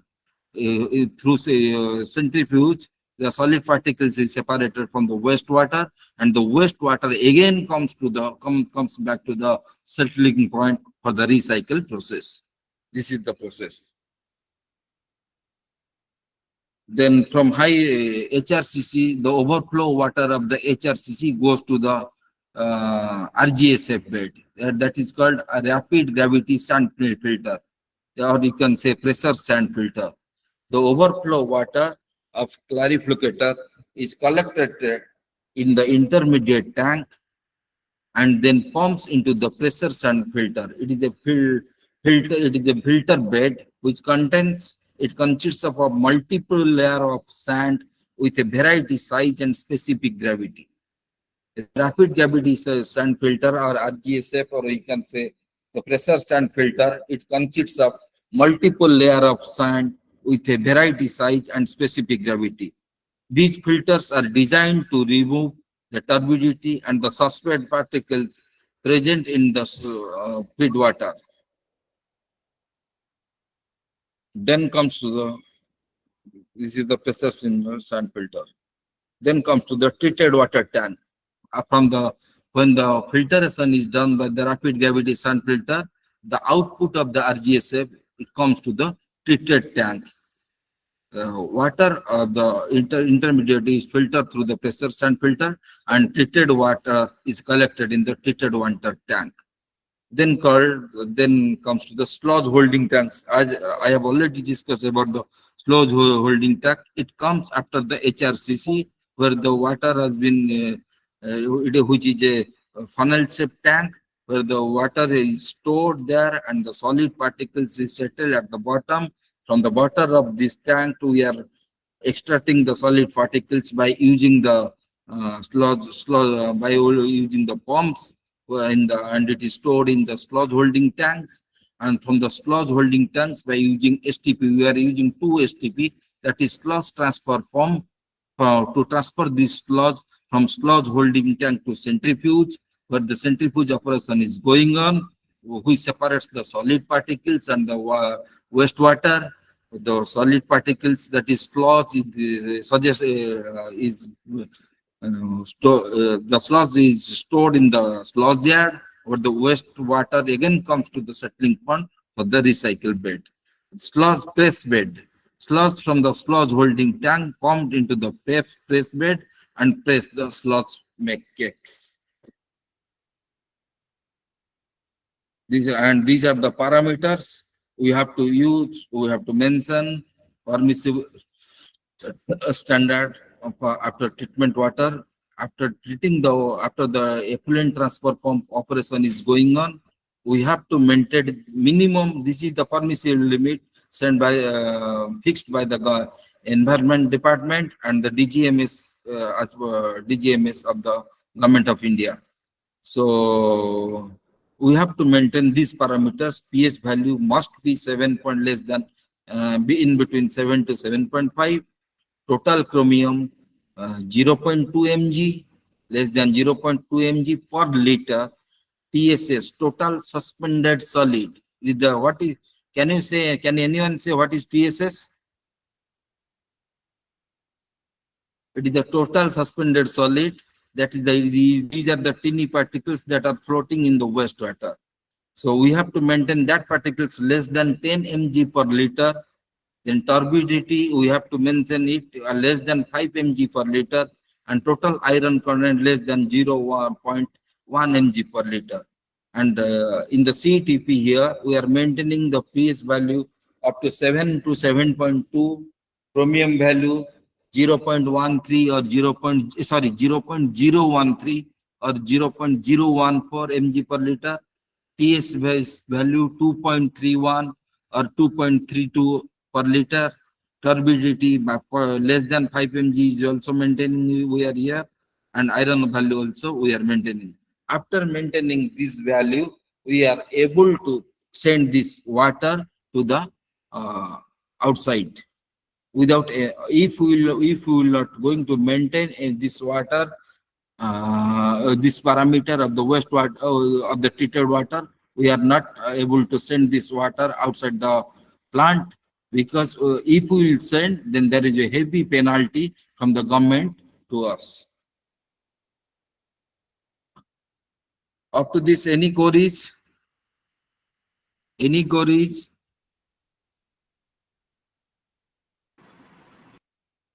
So I No, think sir. all of you got clear about the water treatment plant.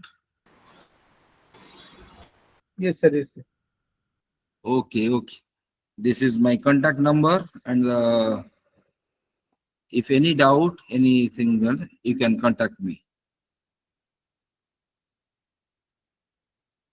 Priyadarshi sir. Priya sir. Yes, sir. Yes, sir. Thank you, sir. Thank you for your Sir, ଟିକେ valuable. network problem ହଉଛି, ମୁଁ ରଖିବି ଟିକେ. Yes, sir. Yes, sir.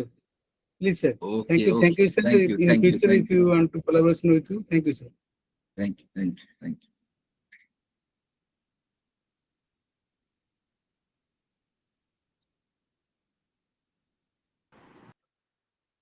All members, we have a break up to 5 p.m. And in 5 p.m. we will have Dr. Padmalochan Bera, Associate Professor IIT. He will be delivering the last session. And all of you, I will be sharing the details how you will be given the assessment regarding the test. It will be only from 6:30 to 7:30. I will be sharing one screen. If all of you can check, 1 minute.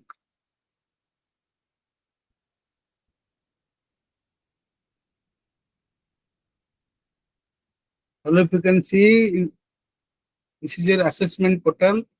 All of you at 6:30 p.m. you should have go to your online auto section. You have to log in, and you can find at the left side corner a assessment section will be there. All of you have to go for that. In the assessment section, you can find your application number, whatever it is there. You have to click here. This point, only those candidate or those participant having 80% attendance, they will have that option.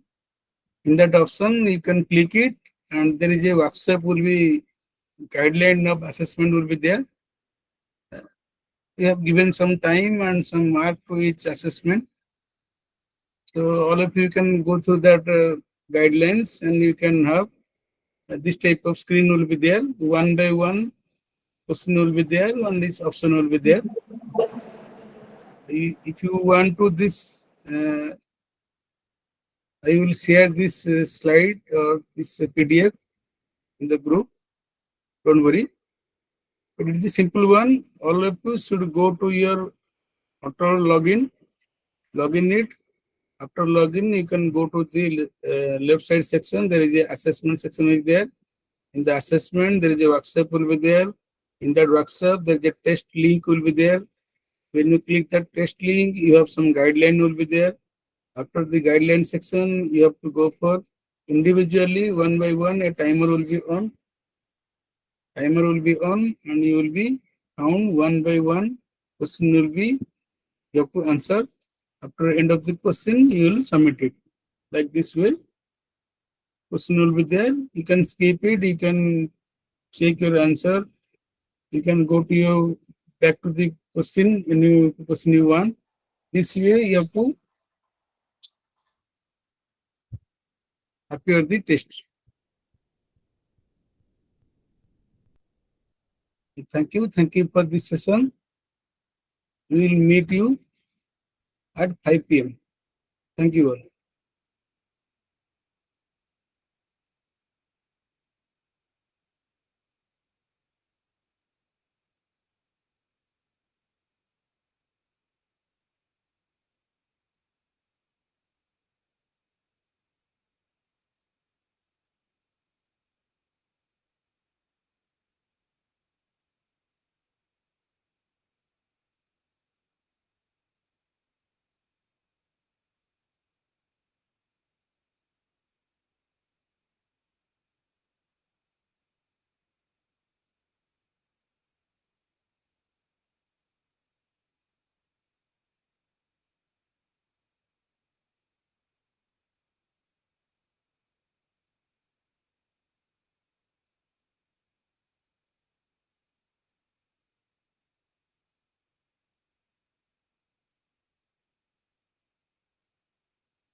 Good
evening, everyone. Am I audible to all? Can you hear me? Hello. Hello. Yes, yes. Can you hear Oh, me? yes, sir. Yes, sir. Okay. Yes, sir. Okay. Hello. Yeah, I can hear you. I can hear you.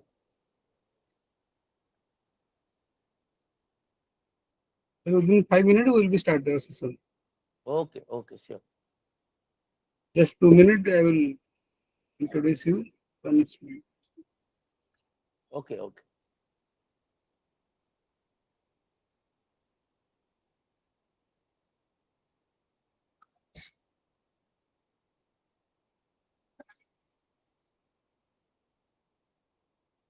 Good evening to all. We will be covering the last session of the AICTE approved online FD program. We will be with you, Dr. Padmanabhan Bera sir. Sir is an Associate Professor of Computer Science and Engineering at Aiet Bhubaneswar. He earned this BE, ME and PhD in Computer Science from Jadhav University, West Bengal University and IIT Kharagpur respectively. His research focus on network and cyber physical system security, software-defined network, and applied cryptography. He has over 13 years of experience, published with 80 plus research papers, and received funding from DRDO, MEITY, CPRI, BEL, and Cisco. He has also collaborated with leading international universities such as UNC, Carnegie, Mellon, Oxford, and FIU. From all the organizing committee and electronics department of aeronautic engineering, heartily welcome, Bera sir. Please sir, continue from your session.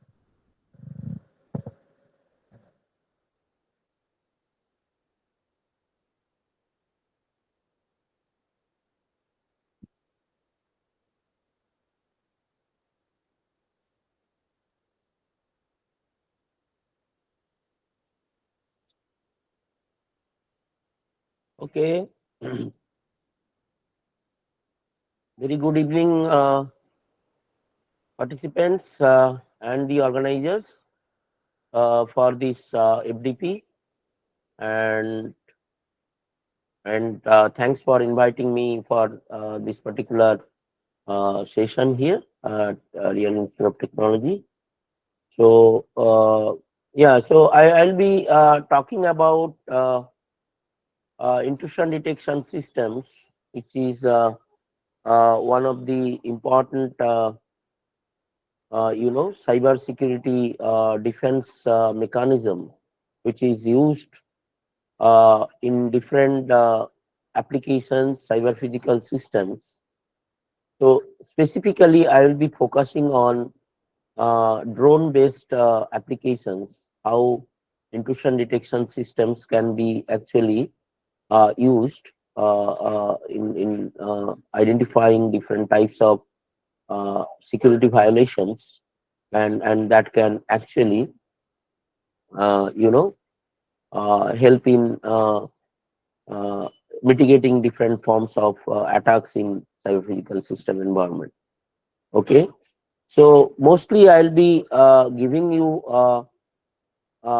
overview that how drone based applications actually communicate with the ground stations, and then how basically the data that can be corrupted, and it can actually poison the softwares running in the ground stations.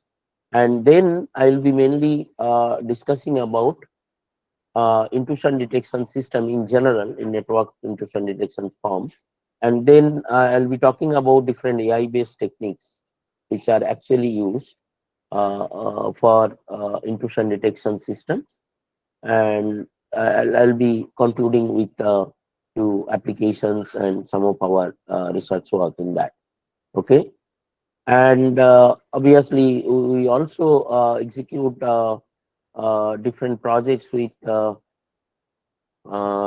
Defense, Ministry of Defense, then Bharat Electronics, different companies on this particular area. I'll quickly highlight about those directions to which we can pursue further for enhanced research. Okay, so let me share my slides. Yeah.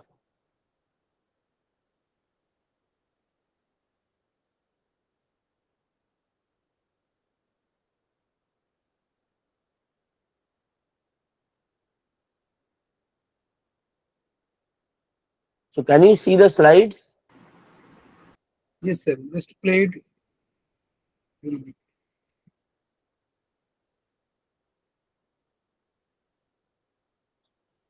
Can you see it now? Yes, sir. Yes, sir. It is there. Just And played can you for see the slides are changing? Slides are changing? No, no, Slides are not changing? no, sir. Okay. Play the play button. If you choose, then might be it will be wrong. No, no, I have used play button anyway. So, Okay, sir. so now slides are changing, right? Yes, sir. Yes, sir. But the only problem is when I do full screen sharing, then basically it is not changing. So there might be some problem. So is it okay if I continue with Yes, this sir. setting? Yes, sir. Yes, sir. This is okay, sir. Okay.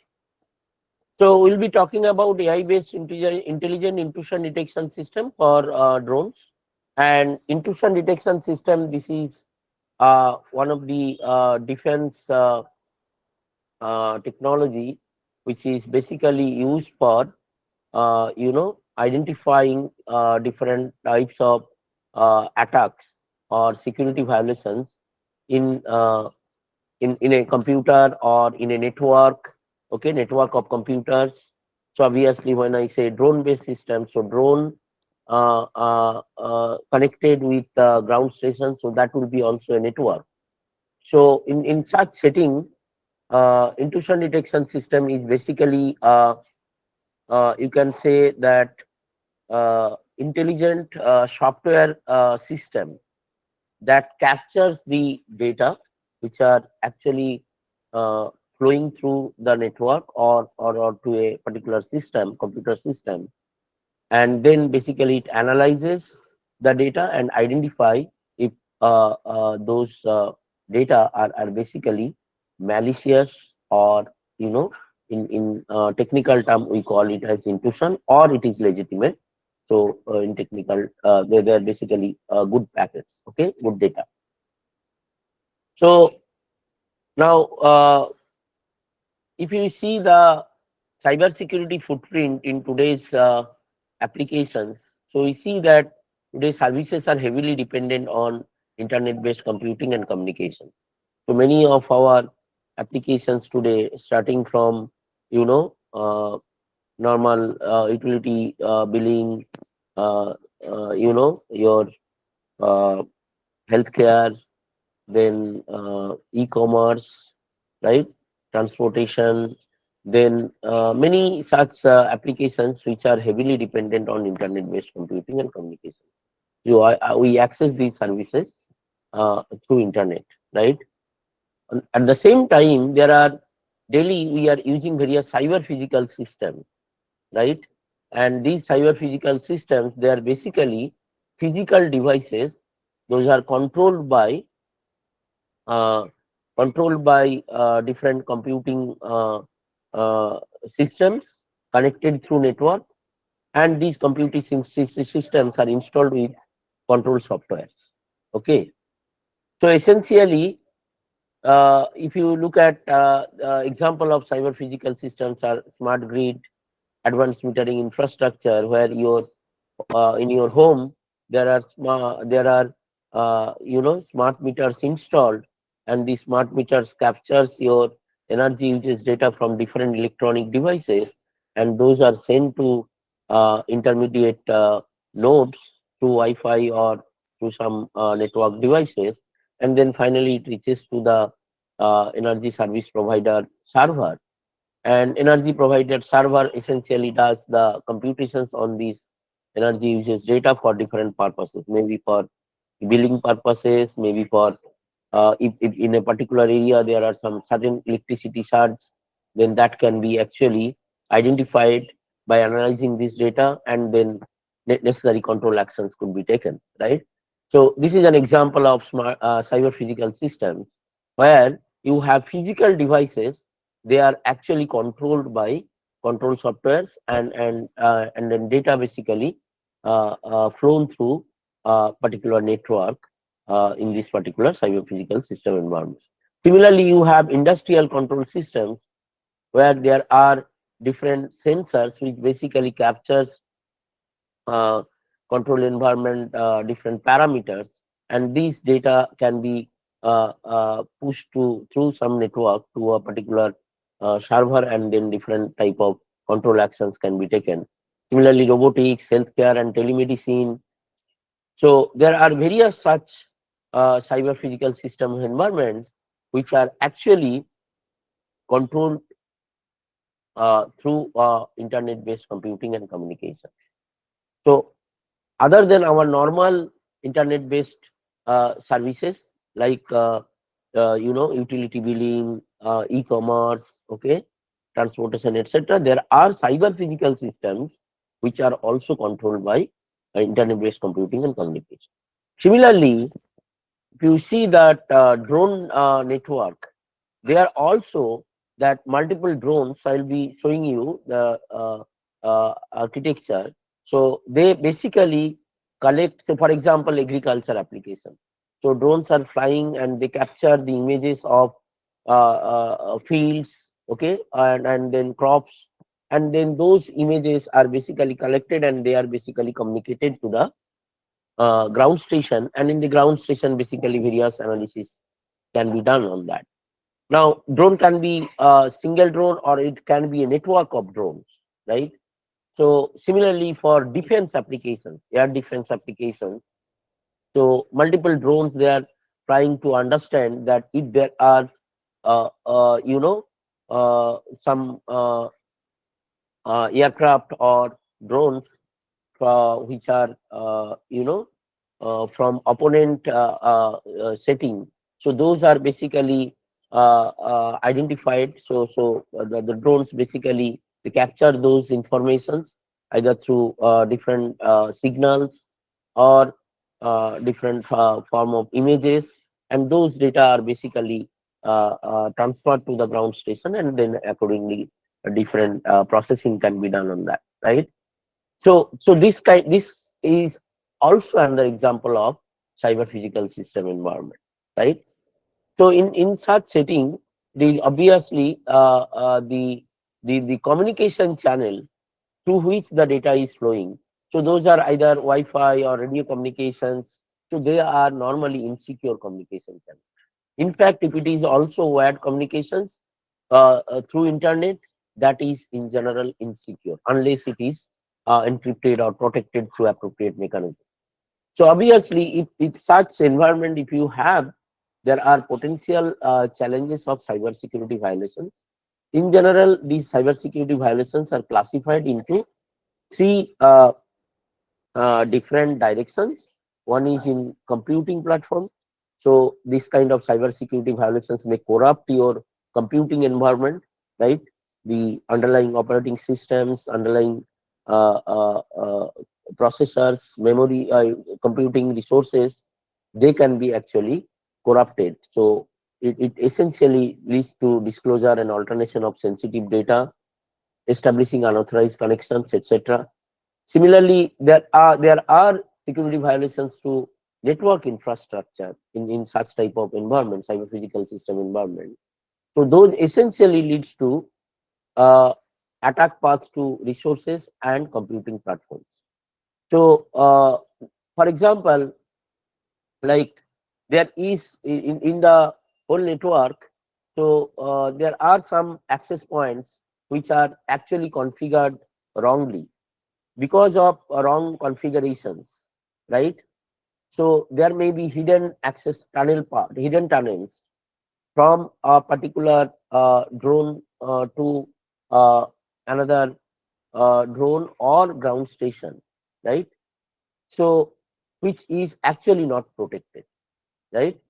So ideally ideally in a network, what do? We in every nodes we write some configuration rules, right? Allow these IP, allow these packets, deny these packets, allow with some limiters, okay, some size wise some limiters, or temporal constraints we can impose, right? So these type of rules are actually present in different nodes or network devices through which data is actually flowing, right, in such a cyber physical system network.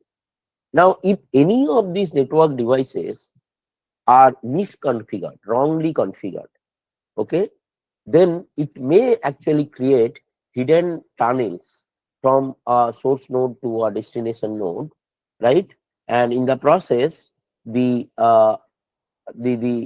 malicious access to the resources can be possible, right? For example, I'm giving you a simple example. In normal network, suppose there are three nodes A, B, C.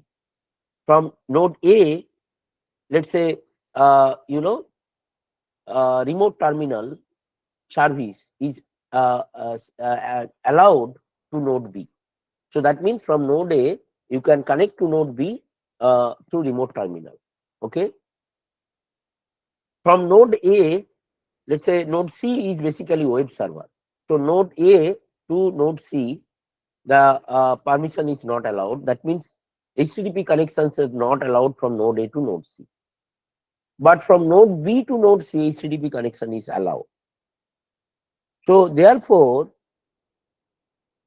if you want to protect, impose this rule, then basically at every point, for example, at node A as well as node B, you need to configure the rules in such a way that from node A to node C, HTTP connection should not be allowed. But node B to node C, HTTP connection should be allowed. But in this particular scenario, you can see that node A actually can establish a hidden tunnel to node C to node B by remote login to node B and then node C, right? So this type of, if you have large scale network, this is a small 3-node network. If you have large scale network, these type of hidden tunnels would be enormous, and complexity of identifying those type of hidden tunnels based on different dependencies, it would be extremely challenging, right? So essentially in network infrastructure, mainly the problem is the device level misconfigurations. If any of the device gets misconfigured in the network, then suddenly it will create a lot of violations, potential security violations in different nodes connected to the network. So these different forms of attacks could be like denial of service, hijacking of ground station, then hidden tunnels, right? Network jamming, right? So these kind of attacks are there in network infrastructure. And finally, administration and planning. This is another way where basically attacks can be propagated. So this is basically because of unpatched use of softwares. So normally in administration and planning, what we do, we basically have some GUI, let's say, which is implemented using PHP or ASP.NET, some web technology tools. And then basically using this interface, you basically provide your credentials, your informations, and that is basically transferred to the backend, and then basically backend process your data and allow you to log in and access information, right? So mostly in administration and planning, so we use UI based platforms.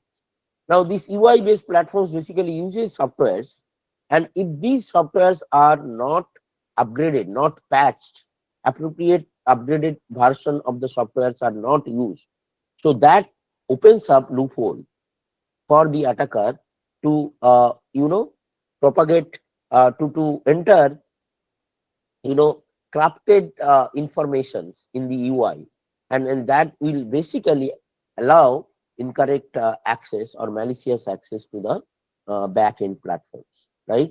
So this is something which is also important. These three are different, what you can say, that different categories of cyber security violations in normal cyber, in cyber physical system environment. So those needs to be really identified, and then they needs to be resolved. So any form of such type of violations in either computing or network infrastructure or web interfaces, we call these violations as intrusion. Okay. So So how basically this type of intrusions, okay, can be detected, okay, and how those intrusions can be resolved, right? If you see the traditional setup, like 10 years back, 7 years back, mostly these intrusions detection system used to work based on certain signatures. So I have database of signatures, and this signature says that, okay, if packets are coming, data is coming from this particular IP address, and it is a Wi-Fi packet, and its size is greater than, let's say, you know, uh, 1 kb, or it transmission rate is greater than 100 kbps, then I can say that this is basically a potential candidate of malicious, okay, intrusions. So you have a set of signature. So this is a signature. Similarly, in a data which is image which is coming from a drone, so some particular uh, you know some particular some particular string is present, some particular pixel values, group of pixel values which are present, which is representative of a malicious string, which may consume lot of resources when it is being processed at the ground station, right? It will be in infinite loop, right? So there are certain set of signatures. Based on these signatures, intrusion could be identified. So the intrusion detection system, it runs on a server. Whenever data is coming, it look for these signatures either in the packet data header, or in the or in the metadata, or in the payload. And if any of these are basically present, then basically it flags that this is a potential candidate of intrusion. This was 5-7 years back scenario. But nowadays, these type of intrusions are changing day by day. The signatures are not static, they are dynamic actually. The patterns are actually changing day by day. So in the process, static signature based intrusion detection system does not work well. So therefore, you'll see that anomaly based intrusion detection system, where basically we use thresholds, we do behavioral analysis of the source from where data is coming. So all these techniques are basically evolved, and for accurate identification of intrusions, machine learning techniques, AI techniques, they are being largely used, where you have a data set, and these data set basically train the software environment, and basically and in the process, when your training is over, so then basically you push the data, and then your intrusion detection system will be able to dynamically identify that whether this is intrusion or this is not intrusion, and even class of intrusions. So that could be multi-class classifications, it can also do, right? So that is basically the idea. Now if you see that drone systems, drone setting, so this is a generic architecture, right?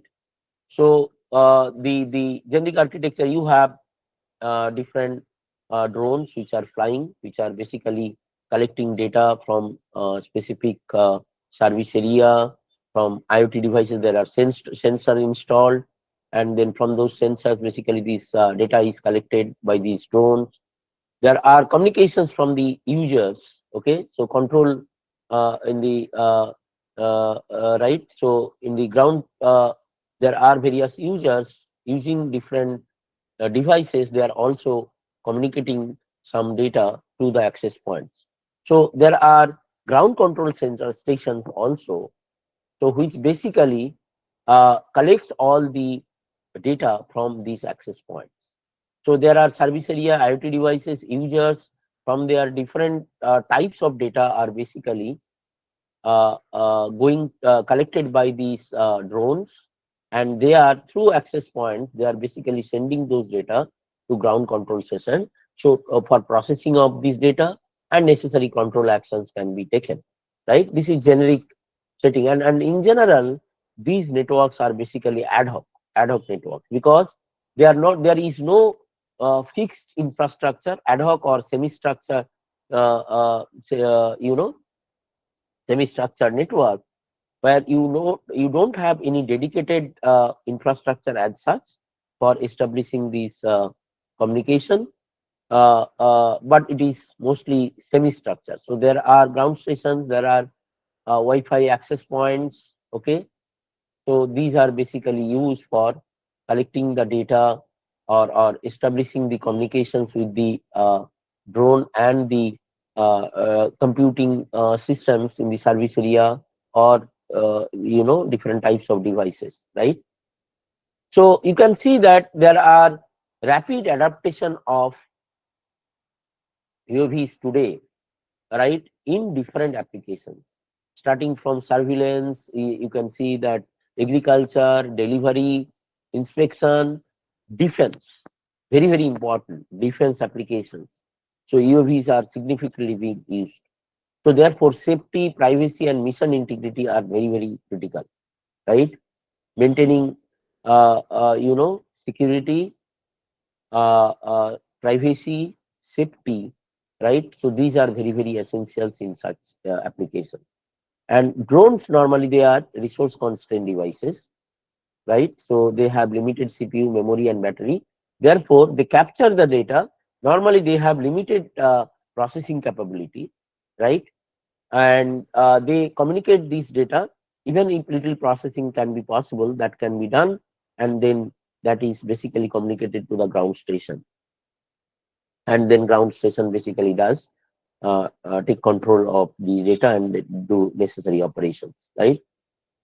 So many of these systems, UAVs, they basically work in a hostile and untrusted environment, right?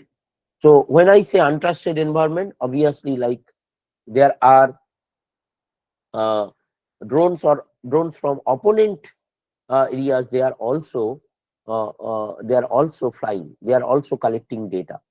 Okay.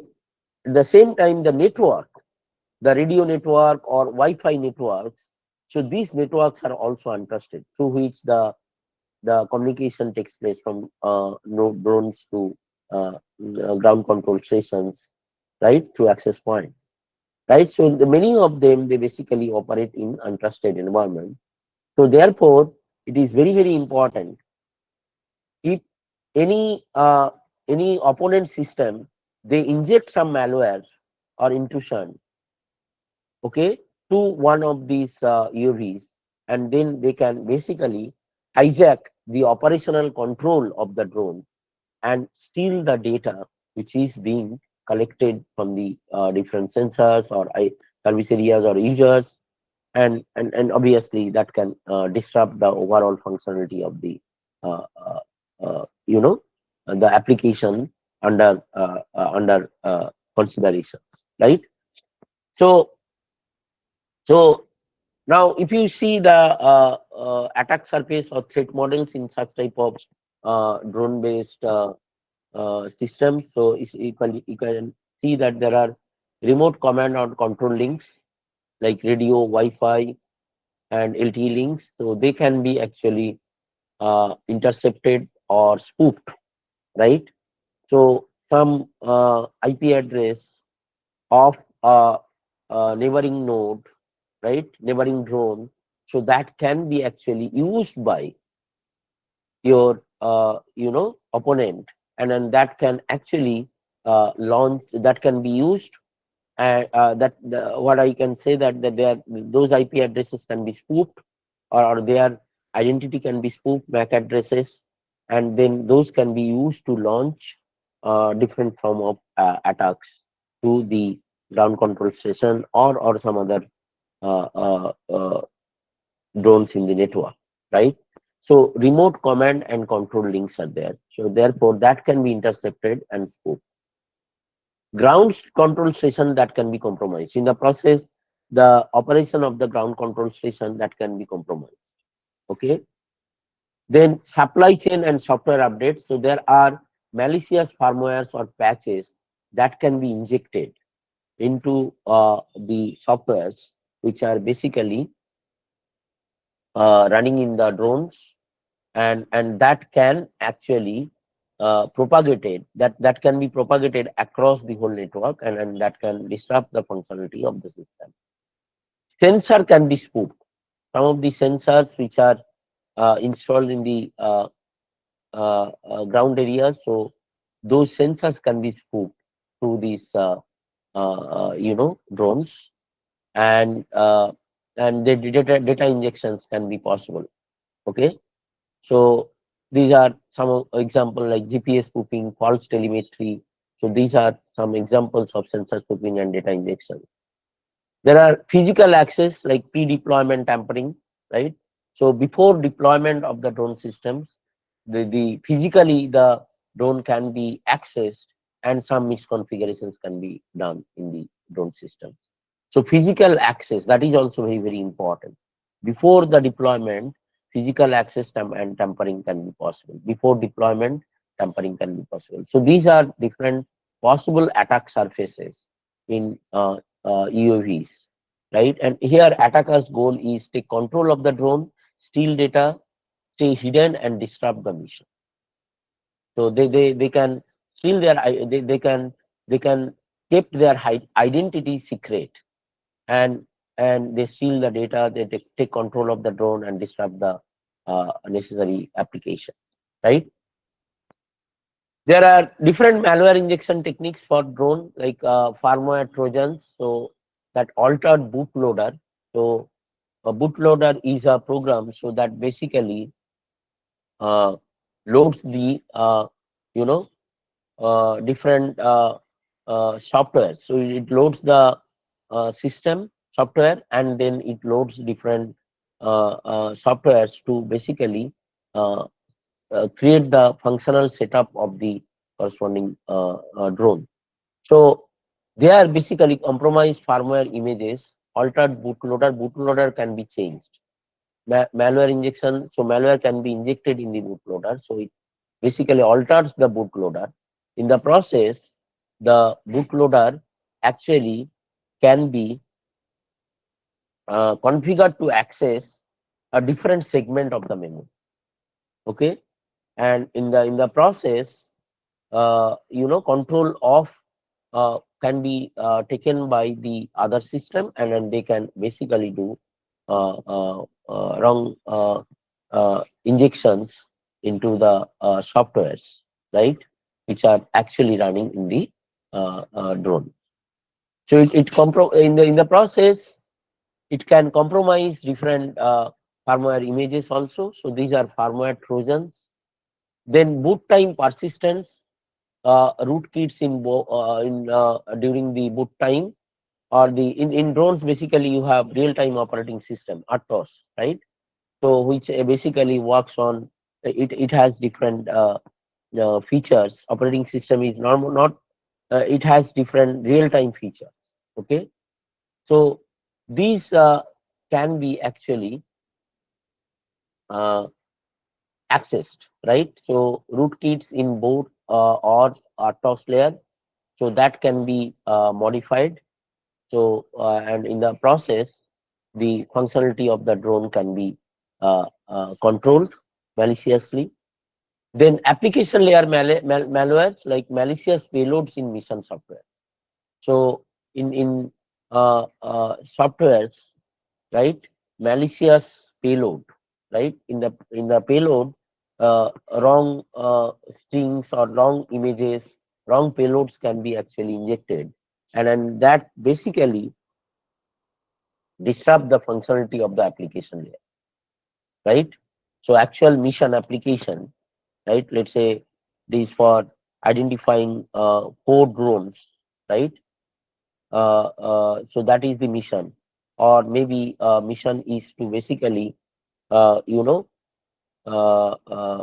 identify that if there are some attackers flying, so that functionality can be actually uh,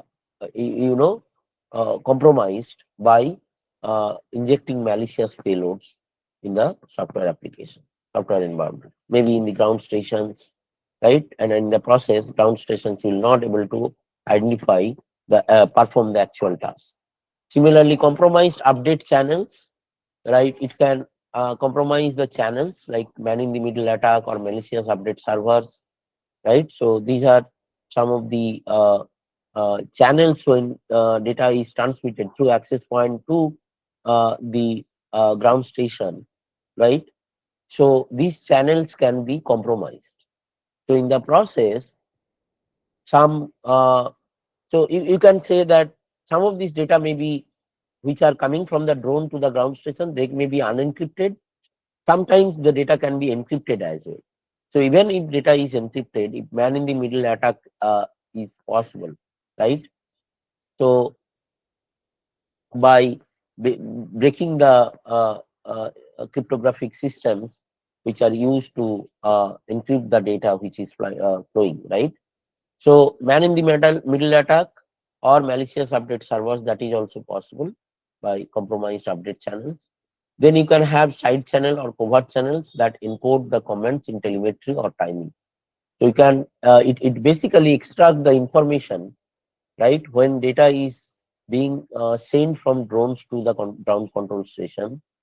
Uh, uh, so whatever the information that is basically leaked through the channel, right? So information in form of energy, information in form of some signal bandwidth, right? So many informations that can be exposed, and these informations can be actually used for launching side channel or covert channel attacks, and then that essentially encode some of the comments in telemetry or timing, and that may be considered as legitimate, and then that essentially create incorrect control commands in the overall drone based system, right? So this is an example like you know poisoned over the air update that install a backdoor into autopilot, right? So you have autopilot functions which are running in the drone. So you can basically you can send that on the air, right? Poisoned updates can be sent, and that installs a backdoor in the autopilot. So in the process, the control of the autopilot can be taken, right? So therefore, the trajectory, flying characteristics of the drone can be controlled, right? So these are some of the possible malware injection techniques for drones. And if you see that different types of intrusion detection system approaches for drones, they are basically classified into different categories. Host-based intrusion detection system. So this is basically looking at a particular system software environments installed in the drone, right? Monitor process behavior, file integrity, system calls, etc., which are running in the real-time operating systems in the drone, right? So these are basically host-based intrusion detection systems. They basically monitor process behavior, file integrity, and system calls. So these things are actually captured and they are analyzed. That if anything wrong in this, right, which are injected by the attackers, so that can be identified and that can be flagged in host-based intrusion detection. In network-based intrusion detection, it inspects the radio, Wi-Fi, and LTE traffic pattern. So if there are some abnormal Wi-Fi traffic pattern, which are basically coming from drone to the ground control stations through access points, so that can be analyzed and that can be identified and that can be flagged. In the process, a particular drone can be actually discarded or disconnected from the network also. Okay, so it inspects the Wi-Fi, LTE, or radio traffic patterns and identifies if there is any anomaly, right? And then that can be flagged. So this is network-based intrusion detection, right? Then you have hybrid approaches where you have both HIDS on board, so lightweight host-based intrusion detection system on board, and network-based intrusion detection system at ground control stations or edge devices. Okay, so normally network intrusion detection system. So this basically is heavyweight software programs, right? Most of the time, machine learning based techniques are actually used for network based intrusion detection system. So this requires a lot of computing resources, and uh, uh, therefore this type of intrusion detection system normally runs in uh, uh, servers or edge devices. And but lightweight host based intrusion detection system inside the drone, whatever the softwares which are running, like onboard software, so that can be verified. So some small tiny software that can be installed in the onboard drone system, right? And that will basically see that if there is any malicious softwares which are running inside the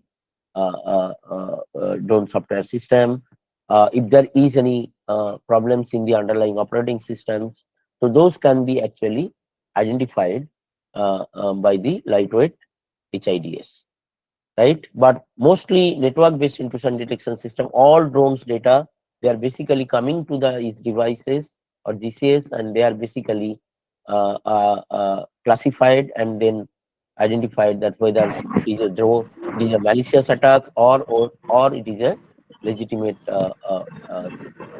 Yeah, please mute yourself. Yeah, please mute yourself. If you have any query, you can ask in between. Interrupt me. Okay. If you have any queries, you can interrupt me. But I expect all of you mute yourself. Okay. So hybrid approaches, which basically takes both these two. Then there can be specification based and signature based. I already discussed about it. Signature based, basically it uses known malware or fingerprints, right? So you have some specific set of signatures, and those signatures are actually used for identifying that whether it is whether the data which is flowing from the drone to the ground stations or the other way. So the that can be identified based on a fixed set of signatures. Okay, so you have some specific malwares and its vulnerability, vulnerability numbers, and then specification of the vulnerability. So those can be actually used as the signature to identify if there is any intrusions or not, right? But the problem of signature based intrusion detection system is limited for zero-day attacks. So it can be only used for static type of attacks. But if some attack patterns which are dynamic, which are new, novel, so those cannot be identified by signature based IDS. So therefore, there are anomaly based IDS which are normally there, which is used for network intrusion detection at GCS or edge. Okay. And there are specification based IDS which check behavior against safe flight or state machine rules. So there are certain, formal logic, right? So some guidelines are there. So based on these guidelines, safety guidelines, so if any behavioral change has been observed proactively, so that can be identified as the intrusion. Okay. So that is basically also possible where specification based IDS. This is where basically partially anomaly based, but it is not very heavyweight process as such. Okay. So these are different types of intrusion detection system which are being used or being researched upon for drone system. Obvious trade-off is detection of accuracy versus resource resource cost. How much resources is basically you invest, and then obviously accuracy would be good, or if your investment is less, then accuracy may fall down. So this is something, the trade-off. And false positives. So there may be significant number of false positives, like some packets which are legitimate, some data, some image which are legitimate, that may be classified as intrusion. So these are like false positives. So that needs to be reduced, right?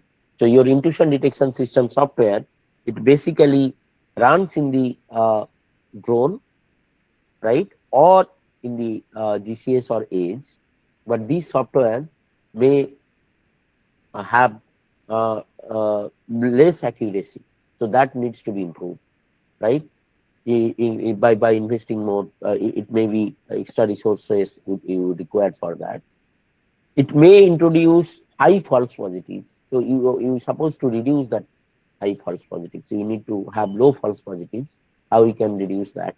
So that is also important challenge in this type of environment. So if you have a very high computing environment, then potentially this can be easily achieved.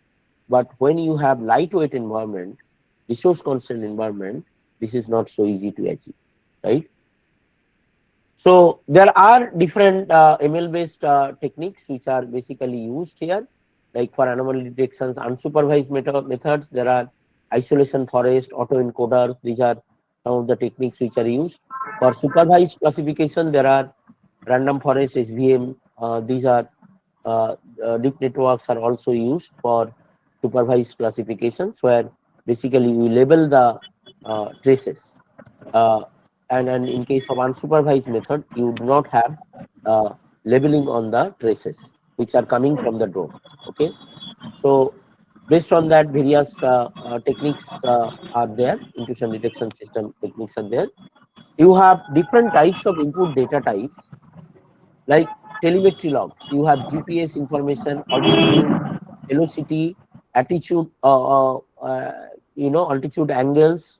So these are different types of telemetry logs which can be used as the data set, input data types, which can be used for by your ML based drone intrusion detection system. Then you have system logs, like inside the drone, right? There is real-time operating systems which are running. So the CPU uses, memory consumption, sensor status. So these information can be also the input data for training your ML models. Then your network captures, PCAPs. So it contains packet metadata and timing patterns, right? So metadata informations of the packets which are communicated from the drone to AP to ground stations, and their timing patterns. So those are also captured. So these are also data set input data for your training, ML based model training. Then your command or control logs from GCS UAV communication, ground control station and UAV communication, the command control logs, those can be also inputted as the data which for training the ML models for identifying intrusions, right? Metadata examples. So if you see that in these, we talked about different types of data which are used for, training the ML models for intrusion detection in drone systems. So there are different types of metadata like timestamp, location, drone ID, flight mode, signal strength, link latency, right? Latency of every access points, right? Which are connecting the drone to get the access the data and then send it to the ground station. Then packet loss rate. So these are important metadata. These are not payload information, but these are packet header information. When some data is actually sent from drone to the ground station, there is a packet. Packet has header, which is basically metadata information, which contains this timestamp, location, drone ID, right, flight mode, etc. These information. They are not actual payload, right? So these are also used, and then you have different features which are extracted like telemetry, GPS, altitude, communication metadata, CPU or memory usage, system call patterns, which we mentioned here. So these are different features which are also extracted, and these are actually used for training the ML models, right? So you have benign and malicious metadata features, right? So those needs to be used to train the model, ML model, whether it is supervised machine learning or whether it is unsupervised machine learning. Normally, like you have very in this particular application. So in general, you may have unlabeled data, right? So in that case, obviously unsupervised learning techniques may be there, maybe need to be used unless you have appropriate resources to labeling the data, right? So in such cases, appropriate machine learning models needs to be used. But obviously, the data sets would be these, right? That could be used to train the ML model. Available drone data sets or testbed. So there are various drone data sets and testbed which are available for intrusion detection system. Like Kaggle. In Kaggle, you will be having drone-based malware detection data sets that includes network traffic, drone sensor readings, malware indicators, and environmental data. You will be getting in Kaggle, you will be getting many such data sets, though they are limited in size. Number of records are very limited. But even in small scales, for small scale systems, so these data sets can be used to develop your ML models, right? Then you have UAV scene. So this is a simulated UAV network traffic with attack. So you have a simulated UAV network environment, and there network traffics with attacks that can be generated, and these data can be used for training your model. UAV scene, you can see that this is available. Then you have iShot drone anomaly detection data set. Okay, so this is more latest one. I saw drone anomaly detection data set. This is real DJI Telo drone traffic. Okay, so DJI Telo drone traffic is basically is a Chinese-based drone system. So here basically uh, different types of PCAP and CSV files, right? So those are available that contains both benign and anomalous, communication traces. So these data sets also can be used for training your ML model. Then you have drone hunter, that is intrusion and anomaly events for UAV communications. So these are different types of events when a drone communicates with the, ground stations. So those data are also available in the Kaggle. Okay. Then you have CUAV, that is Colorado UAV test bed. So this is basically on request you can get this data. So this is telemetry plus network logs for ML research. So there are telemetry and network logs for drone based environment. So there is a test bed available, CUAV test bed, which generates the data set. Okay, and these data sets can be actually used for your ML research for identifying intrusions in drone based systems, right? So challenges and limitations, obviously the resource is important part. So they are resource constrained devices, so compute, memory and battery power, so these are limited. So therefore any solutions that you come up with for intrusion detection system in drone environment, that needs to be very lightweight solutions. Okay, and then diverse platforms and firmware. So it is basically platforms and firmware, they are very diverse. They are not a particular fixed, and therefore limited portability of signature. So suppose you have a signature for a particular drone types, and the similar signature will not match with the other types of drones. Okay, so limited portability of the signatures. Then real-time constraint, that is detection must be fast and actionable, right? So obviously your detection has to be very fast, quickly actions needs to be taken. So therefore, how that can be introduced? Real-time constants, like some deadline-driven constants needs to be introduced in your intrusion detection system. Normally, network intrusion detection system, you in normal network, traditional networks or traditional in normal computer systems, there is not no real-time deadlines. But here you have real-time deadlines. Like how you can incorporate those real-time constants in your machine learning model, right? So your machine learning model's training time should be limited by should be constrained by some time constraints, right? which is very important, right? In general normal machine learning models, you may not have such type of time constraints involved. So you train and then you see that after some point training converges and then basically you test. In general, you do not have any specific time constraint, but here you apply some time constraints on the training iterations, right? So that is very, very important. Evasion and adversarial attack against ML detectors, right? So if there are evasion or adversarial attacks, right? Adversaries normally they make small changes in the data set, small perturbation in the data set, and that basically bifurcates. That basically you know make your decision making incorrect, right? So how in adversarial setting, you assume that your drone is flying in adversarial environment. In such adversarial environment, so what type of how basically you will train your ML models, right? So do you have enough such data set, adversarial data set? Or if it is not, then you can use some statistical Jacobian techniques to create such type of adversarial data sets, right? And that is basically very challenging in resource constrained environment. Then you have false positives, risk mission aborts, right? Sometimes there are false positives and which basically aborts a particular mission, and then false negatives that compromise the risk also, right?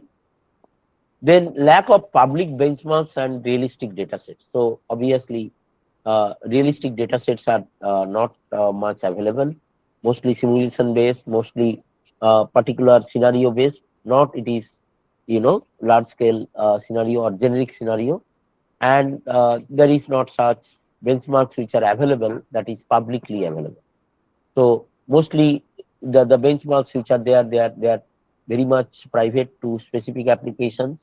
So for example, if I say for defense applications, they will not give you the benchmarks. Okay, they have specific benchmarks for their data sets. So when you work on DRDO projects, right, or a Bharat Electronics project, they will not basically have agreements, okay, a JDA agreement, disclosure agreements, and they will only specifically share some of the data sets. Even then, that will be not complete, right? So less amount of benchmarks are available, right? So this is something.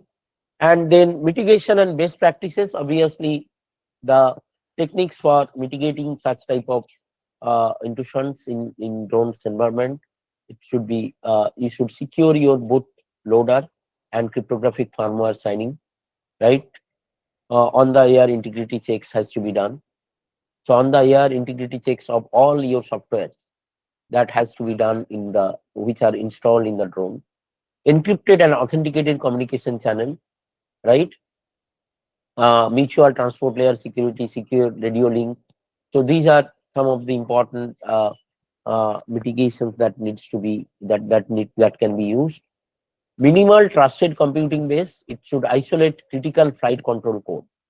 So critical flight control code should be isolated, right? So these should not be actually connected or communicated to a what I will say untrusted link, right?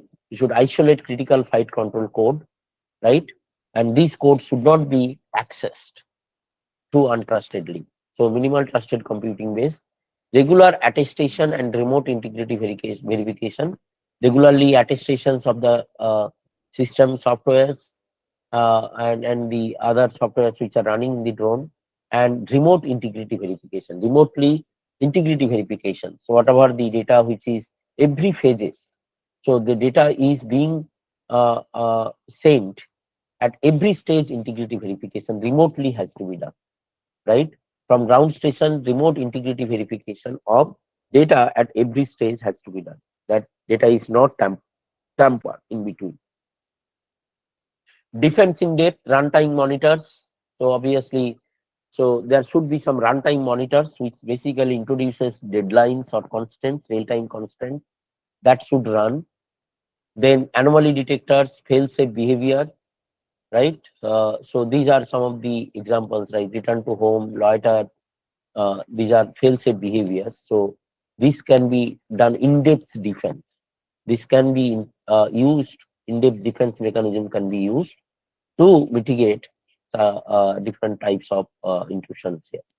Then supply chain security, vendor vetting and reproducible builds. So vendors, they can basically upgrade their software, okay, and these softwares can be reproducible, right?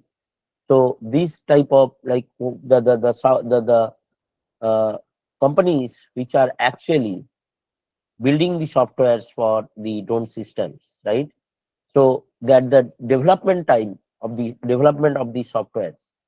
So the security needs to be enforced. So secure coding should be adopted, and those should be reproducible. Those software builds should be reproducible. So therefore, supply chain security is also another important part, which is at the design level should be incorporated for preventing this type of attack, right? All right. So these are mostly about different types of. I talked about what are the different attack paths in drone-based systems. What are the different forms of attacks. Then we talked about different data types which are actually used, or different data sets which are actually used for identification of malicious phone attacks, right? And then we talked about different publicly available data sets as well as some private data sets which are available. So that can be used for an simulation environment, that can be used for training ML models for intrusion detection system, in drone-based system. Then we talked about different challenges. What are the limitations and challenges in such type of environment, resource constrained environment, and different best practices or mitigations for drone-based intrusion detection system. Right now, I will directly go to different types of intrusions. I will not talk about. These are normal. Normally, these are various very common types of network intrusions like denial of service, distributed denial of service, spoofing, port scanning, hijack attack, CPR, asymmetric routing, SYN flooding. SYN flooding is mostly on network level. So there are different types of intrusions. So I will not discuss all these details because these are you know very well known types of attack, but they are specific to drone systems. So there are certain patterns, but idea of those attacks are almost similar. So therefore, I will not much discuss about this. I'll directly talk about the solutions for normal intrusions. When you have intrusions in a system, in a cyber physical system environment, how do you basically propose a solutions to prevent this intrusion? So in general, there are 4 different solutions. One is firewall, which basically filters the traffic or data based on certain rules, right? So that that does not work in dynamic environment. Firewalls mostly it uses static set of rules, and it only uses to figure out if any traffic which is coming outside of the network, your within your drone private drone network, if any traffic is flowing, so that cannot be basically filtered, right? So that is where basically firewall is limited and it is mostly rule based. Then there is another solution which is intrusion detection system. Just now we talked about. So mostly people are focusing on this intrusion detection system because here a lot of dynamism can be incorporated, right? You can introduce different behavioral analysis, thresholding, different techniques can be used to identify the intrusions, not by based on certain fixed set of rules. Okay. Then there is intrusion prevention system, which basically intrusion detection plus resolving this intrusion there itself. Intrusion detection system, it identifies only and communicate to the environment, but prevention system, it proactively resolves the intrusions itself. Okay. And the 4th one is cryptography. Cryptography is very costly solution. Mostly that is not used in such type of resource constrained environment. So therefore, intrusion detection system is normally the solution. So it is essentially intrusion detection system it is basically a software that mainly consists of so these are some of the features of intrusion detection system. It is basically a software that is like an audit system. It has two components, agent, three components, agent, director, these are the main components. So agent is basically a logger. It is a module of the software that basically logs or gathers the data from your drones, right? So it is a software component which basically logs the data, gathers the data. It is also known as sensor of the intrusion detection system. Then you have director software, we call it as analyzer. So it analyzes the data obtained from the agents. So agents basically, it is basically just collecting the data, and then it is communicating to the analyzer. Now analyzer is more intelligent. Analyzer software is basically intelligent. It obtains the data from agent and then it applies certain, based on certain rules, it basically analyzes and classifies, okay, XYZ, or it is something good, whatever it is.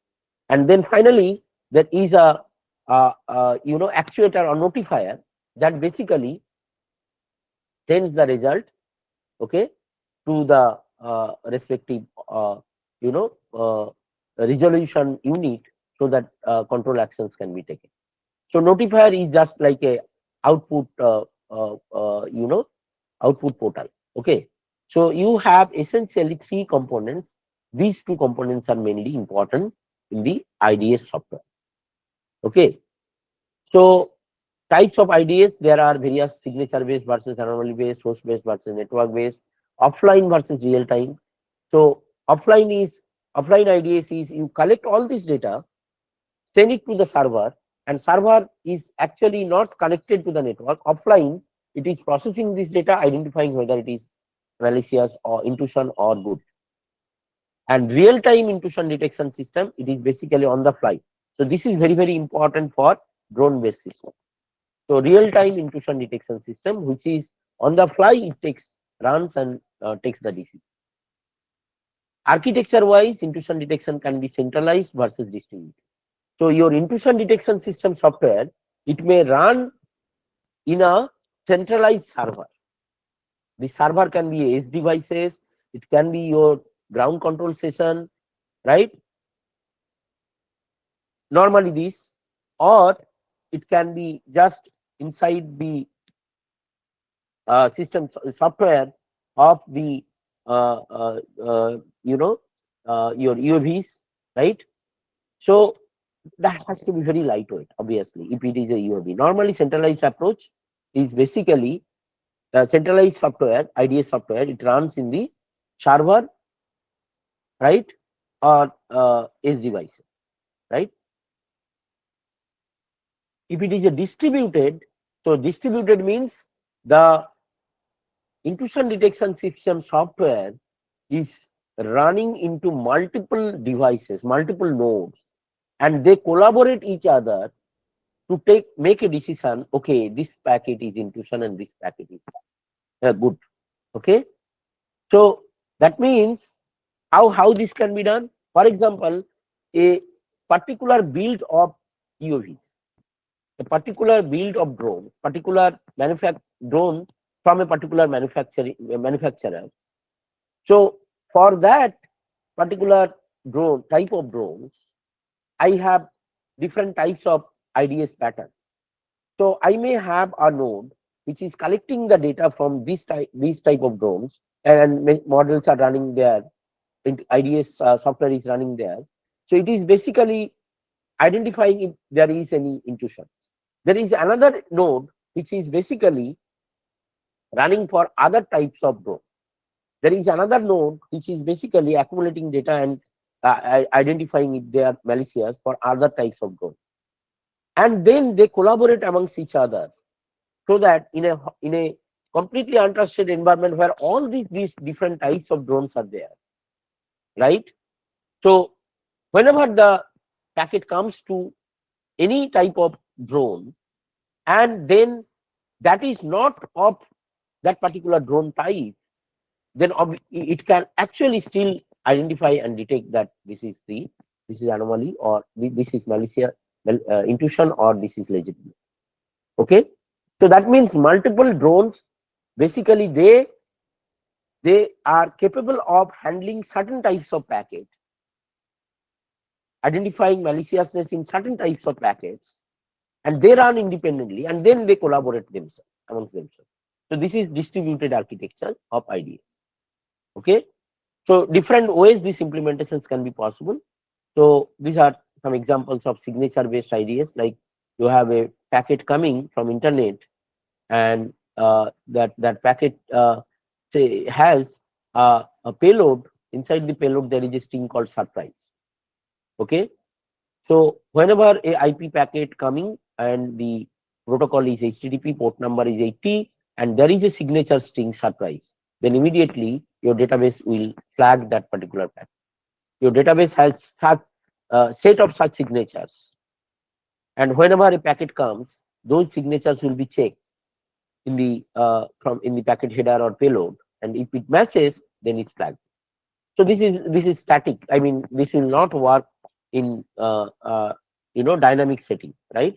So therefore, this is the problem of signature based and anomaly based IDS, which basically applies behavioral analysis of thresholding. For example, I am driving on the highway, let's say the speed of 80 kilometer per hour, then within a minute, my speed goes up to 160 suddenly, 140 kilometer per hour, right? So this is a malicious behavior. I was driving 80 kilometer per hour, 100 kilometer per hour, 90 kilometer per hour. Suddenly my speed goes to 160 kilometer per hour, right? This is malicious behavior. So over a time period, over a specific time period, you observe the behavior of the traffic and then you flag it. You are not doing it by just certain a signature, fixed signature. You are understanding this over a time period and then you are flagging it. So for example, suddenly a UDP packet is coming 425 bits per second rate, which is normal range is 112 bits per second. So this is anomaly based IDS, and then this has a lot of potential than signature based IDS. Okay, so in general we do thresholding and profiling. So in case of anomaly based IDS software, so the software basically uses certain thresholds.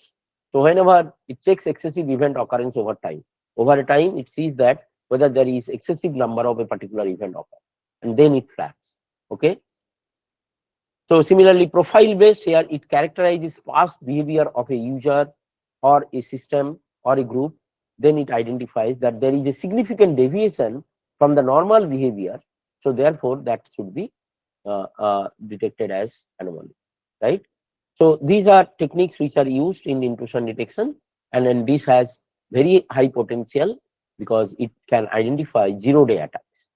Any dynamic attack patterns can be identified easily, but obviously there is some false positives. It may be high false positives, it may be slow, it may have greater complexity, implementation complexity. So therefore, something has to be done on anomaly based IDS so that these challenges can be controlled, these problems can be controlled. So there basically machine learning comes in. So machine learning actually comes into the picture in anomaly based IDS to resolve this problem, to eliminate this false positive, minimize the false positives, improve the accuracy, complexity, and mostly automated, to make it more automated so that complexity can be reduced, and that's it, right? So these are some IDS performance metrics. So these are very traditional. You may be all knowing. True positive, false positive, true negative, false negatives in terms of intrusion. So what are they? Any intrusion detection system, if they identify the intrusion successfully, they are true positive. What are false positive? Normal or non-intrusive behavior that is wrongly classified as intrusive behavior by the IDS software. Then it is false positive, true negative, false negative. Similarly, so accuracy is calculated as true positive plus true negative by sum of these. And false positive rate is calculated as FP by TN plus FP. Now, good IDS should have high accuracy and low FPR. good intrusion detection system should have high accuracy and low false positive rates. Okay. So there are various data sets we talked about. I will not go to these data sets. These are normal network data sets, but the data sets which I talked about for earlier about UAVs, so those data sets has similar type of benign as well as attack data set. So these data sets can be used for training. Now this example I always tell towards the conclusion that, so whenever you have such type of malicious flow of data, especially in such type of critical infrastructure like critical environment like drone-based intrusion detection system, which is drone-based systems, which is applicable for defense or for telemetry, different safety critical applications. They are identifying the malicious patterns. So that is very, very important, right? Now, people may say that, okay, so there are a lot of cyber attacks, so how to prevent? So now the good thing is that you may not have only a single solution. If you have only single solution placed, then your attacker can actually mimic it, and then that can it may exploit it. So therefore, can we have heterogeneous solution in place? And if you have heterogeneous solution in place, obviously that is very challenging in resource constrained environment. But if you have heterogeneous solutions in place, then that is much more effective solutions to protect your devices, right? So, for example, I always give this example. So, you are entering a Rashtrapati Bhavan. You are entering into a Rashtrapati Bhavan, and at the main gate there is a security personnel. The security personnel before allowing you to enter the Rashtrapati Bhavan complex, so it basically does some checking. So what kind of checks? Maybe you are carrying any explosive materials or any kind of materials which are not supported, etc., etc. So given set of signatures are given to the security, and the security guard is basically applying signature based checking on you. So that is basically your firewall. So packets are coming, right, through access points to from the drone, right? So your firewall basically filters based on certain criteria, that whether it is coming from a particular drone ID or particular drone type. So based on that, some signatures can be written here. Firewalls can filter that.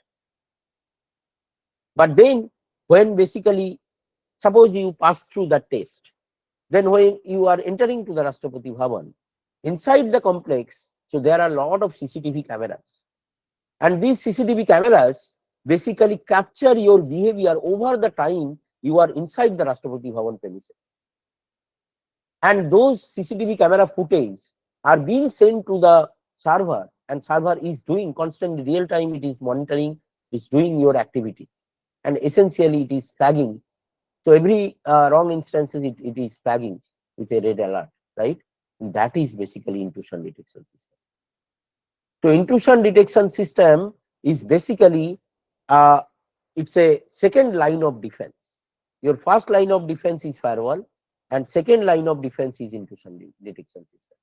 This intrusion detection system, it basically in different checkpoints there are checkpoints, cameras, and they collect the data, and these data are basically sent to a server, and server basically runs intrusion detection system software, and it basically identifies that whether your behavior is malicious or right.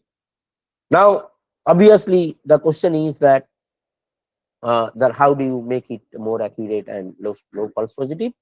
So your intrusion detection system software need to have enough data set of malicious behaviors when someone enters Rashtrapati Bhavan, and those data sets can be used to train your machine learning models, and then that will basically flag.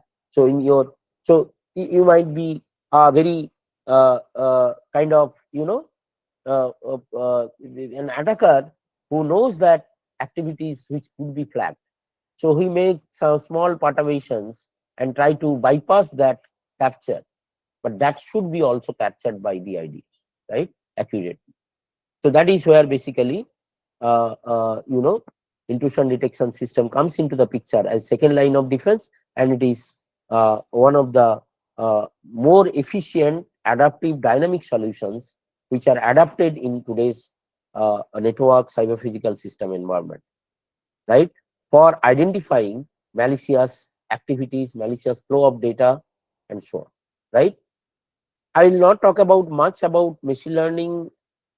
This all you all know that what are the different types of machine learning, why, how machine learning makes a so sad boy to get to an excited boy, right. So there are many different machine learning techniques: unsupervised learning, supervised learning, semi-supervised learning, reinforcement learning. So these are all there. I will not talk about all these, right. So I'll quickly end with a simple simple work which we have done on this particular intrusion detection system using reinforcement learning. That is obviously not for UAVs but for cyber physical system network. So there basically we have this kind of architecture. So you can see that there is a server, centralized IDS server, and this IDS server is connected to different networks. So you have LAN 1, LAN 2, LAN 3. Similarly, you can say that this is the service area 1, service area 2 of UAV, service area 1, right? So data, so these devices, there are hosts which are actually sending the data, generating data traffic and sending it to different other hosts, right? They are communicating through the routers or network devices, or maybe access points here. So there are drones, there are access points, they are communicating the data. There is a central IDS which are capturing all this data, which are collecting all this data, right? So this is a setting. Now from host to these routers, these red labeled devices, these are actually called as agents. These are agents. So what they do, they collect all the data flowing from a host H1 to host H9 or H3, H4, whatever it is. It collects all the data, right? Similarly, R4 also collects the data, R9 collects the data. And these data, now these agents, right? These agents running agent logic of your intrusion detection system. So what it does, it basically runs the agent logic and it on the data set, and then basically it trains the learning model on the data set in the agent logic, and then whenever a new traffic comes into this, so it basically identifies right, it sends this data. So during the training process, what it does basically, it basically calculates some reward, and this reward is sent to the central IDS. Central IDS basically calculates some reward and then send it to agent. So agent logic basically it modifies its machine learning parameters, and this goes over the iterations, and then after some point the training converges. So these agents basically runs the machine learning logic. Now for testing purpose, whenever a packet goes to agent, then agent simply identifies it as intrusion or not intrusion, right? So that is basically the idea here. But when you are sending this packet from here to here, you can do it through VPN or whatever it is. So that can be done. You can see that in agent logic, simply we are doing feature extraction, pre-processing, feature selection on the network parameters of the packets which are coming from these, some important network parameters and host parameters. Let's say host drone ID, time, right, timestamp, then GPS informations. So many such informations we are extracting. Unnecessary informations we are not extracting. Feature extraction, pre-process, and feature selection. We get a feature vector, and this feature vector is basically applies with different classification algorithms, classifier algorithms, random forest, descent tree, whatever classifications you are saying. Then I get a classification vector. These classification vector and feature vector, they are concatenated to get a state vector. This state vector is actually passed through a deep queue network to calculate the result for the agent, for the corresponding agent logic. And this result is sent to the central IDS. Central IDS now calculates rewards and it sends back its feedback to the agent, right? So that is a reward vector, and then agent updates its deep queue network parameters and again does this process over the iteration. And after some point, the training converges. And then testing time, so essentially a packet comes or a data comes, and then it can be identified as intuition or good. So this is the overall, agent result calculation, flow. So you can see that there are different classifiers C1, C2, CK. All these are, so this whole thing is running inside a router, inside the agent logic. So all these classifiers, right? We extract features, so we pass these feature vector to all these different classifier or combination of classifier. It calculates the classification vector CP1, CP2, CPK. These are arrays. These are concatenated with feature vector, classification vector. Sorry, this is a classification vector CP1, CP2, yeah, CPK. These classification vector and feature vector, they are concatenated to generate a state vector. So it's a combined vector actually, and it is passed through a deep queue network, right, which has input layer, hidden layer, and output layers. So it is passed through, and finally the values Q1, Q2, QK, K length vector you are also getting. Then you are doing thresholding here, whether Q1 is greater than Q1 threshold. If it is yes, Y1 equal to 0, otherwise Y1 equal to 1, and so on. And in the process, you are getting a decision vector Y1, Y2 to Yk. And this decision vector and this classification vector, they are XORed here to get a action vector A1, A2 to AK. And this is basically sent to the central IDS. And then central IDS calculates the reward and send it back to the agent, and then you fine tune your deep queue network parameters, right? So that's how basically you do the training. And finally, this is the agent logic in detail. So, and then in the server logic, so here basically it is basically kind of sandboxing environment where basically you have already ground truth. Based on that, so it calculates the reward. So sandbox environment, in real time you run this corresponding data on a particular packet, and you see that it is a malicious packet, or it is taking a lot of time, memory, lot of CPU, right, resources. So it's like a sandboxing kind of environment, and based on that it calculates whether it is whether it is a normal packet or whether it is an attack packet. So in that case, based on that, it calculates rewards and send it back, right? So this is how basically reward is actually done through experience replay. So there are various intermediate network, the linear algebra based computation. So that I am not going to do, tell you. And you can see that performance with different classifiers like random forest, ADB, QDA, KNN. So with this and different data sets we have used like NSL, KDD, UNSW, NB15, AWID for network data set, network intrusion detection. So this is how accuracy and false positive rate resulted with for different classifiers on different data sets, right? So these are more recent data set, and this is a pretty old data set, but it has a lot of records, right, and heterogeneous records. So that's why this is widely used. And if you see that, then we have identified some recommendations that some of the classifiers out of these, they are high accuracy classifiers. Some of the classifiers, they are actually leading to low false positive.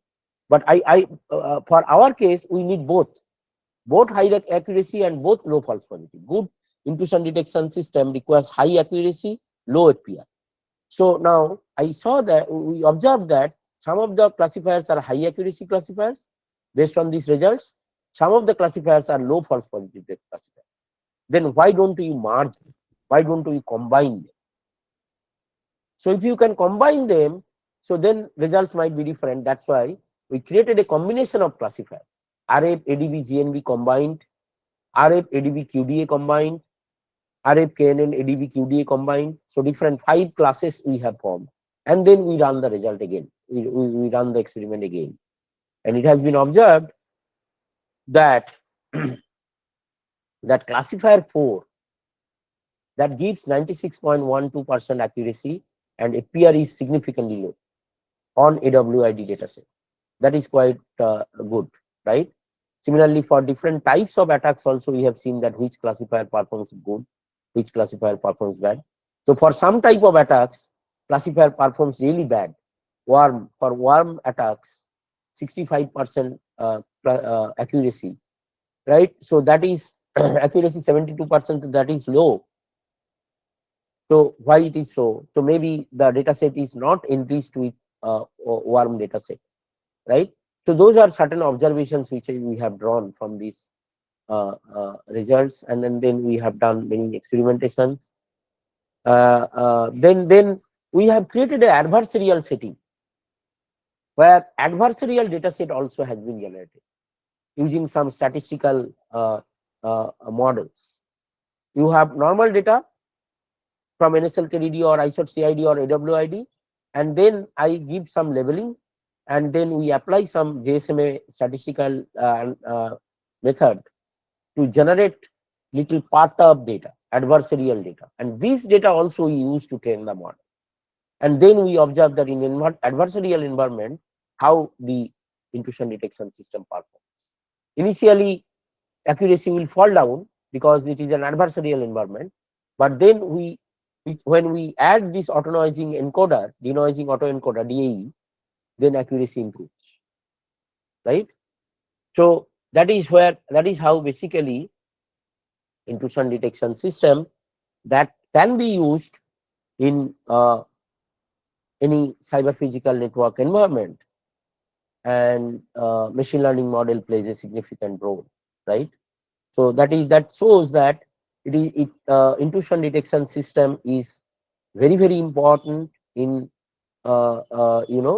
especially secure safety critical infrastructures where there are potential possibility of different forms of attacks.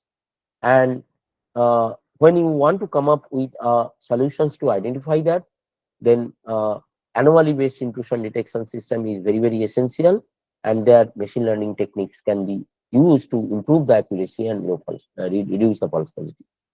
And for drone environment, the similar applications are basically the similar directions are being researched.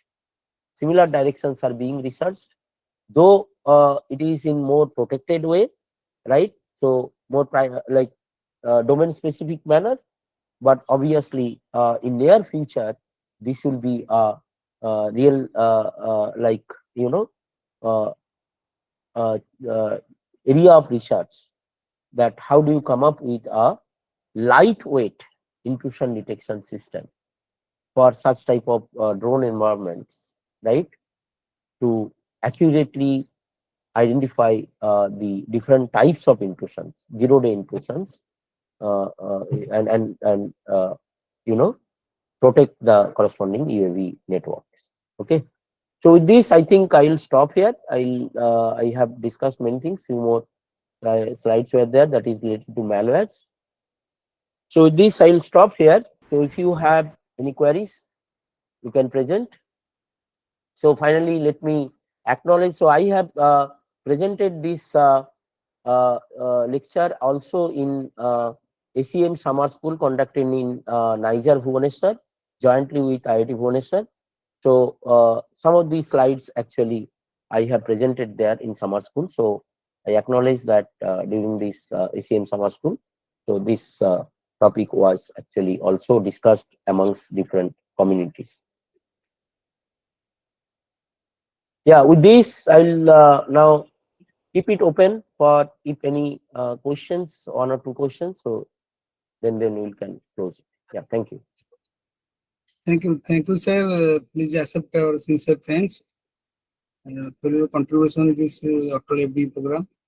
We are truly grateful for the time and the effort you put into this preparation and delivering such a valuable talk. Thank you again, sir. In future, if any such type of FDP program is there, we will be definitely collaborate with you. Thank you, sir. Okay, thank you very much. Thank you. Okay, Happy so Diwali to the participants. yeah. Happy Diwali to you, sir. Thank you. Yeah, thank you. Happy Diwali to all the participants. Happy Diwali. Thank you very much. So should we close the session then? Please be in touch. If any queries, be in touch. Okay. Thank you. Please, participant, do you have any queries? We Thank can ask. Okay. Okay.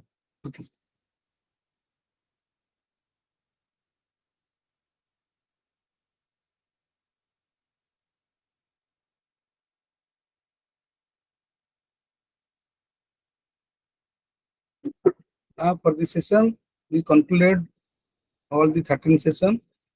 So all the participants, you can log into your Atal FDP site portal and you can go for the assessment test. And we try to in a good network area. And it is a time limited test. So best of luck to you. After getting the test, all of you can submit the feedback session. After all the feedback you completed, then you can get the certificate. Thank you all. If you have any query, any doubt, you can pin in the box, chat box. Also, you can ask, unmute your mic and you can ask. Thank you. Thank you for this session.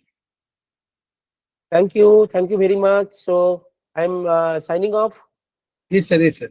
Okay. Thank you very much. Thank you, Thank you. sir. Bye. Bye. Bye.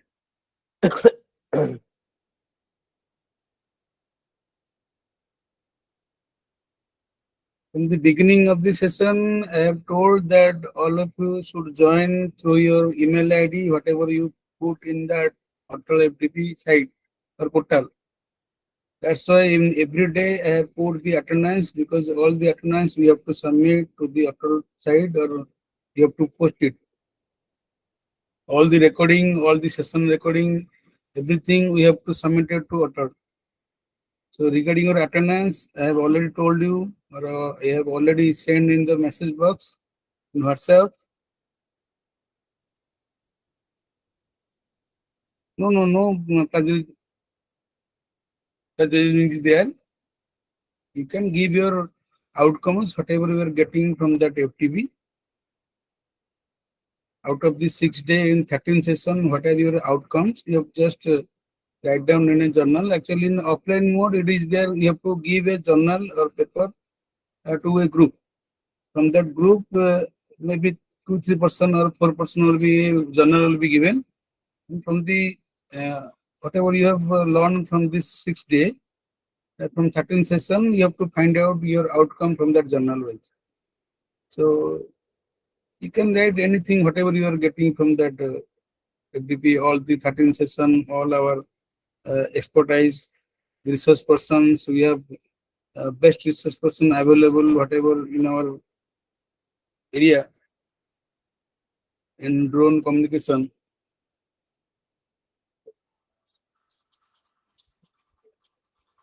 One minute.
After this session, this we are not providing any test link. Actually,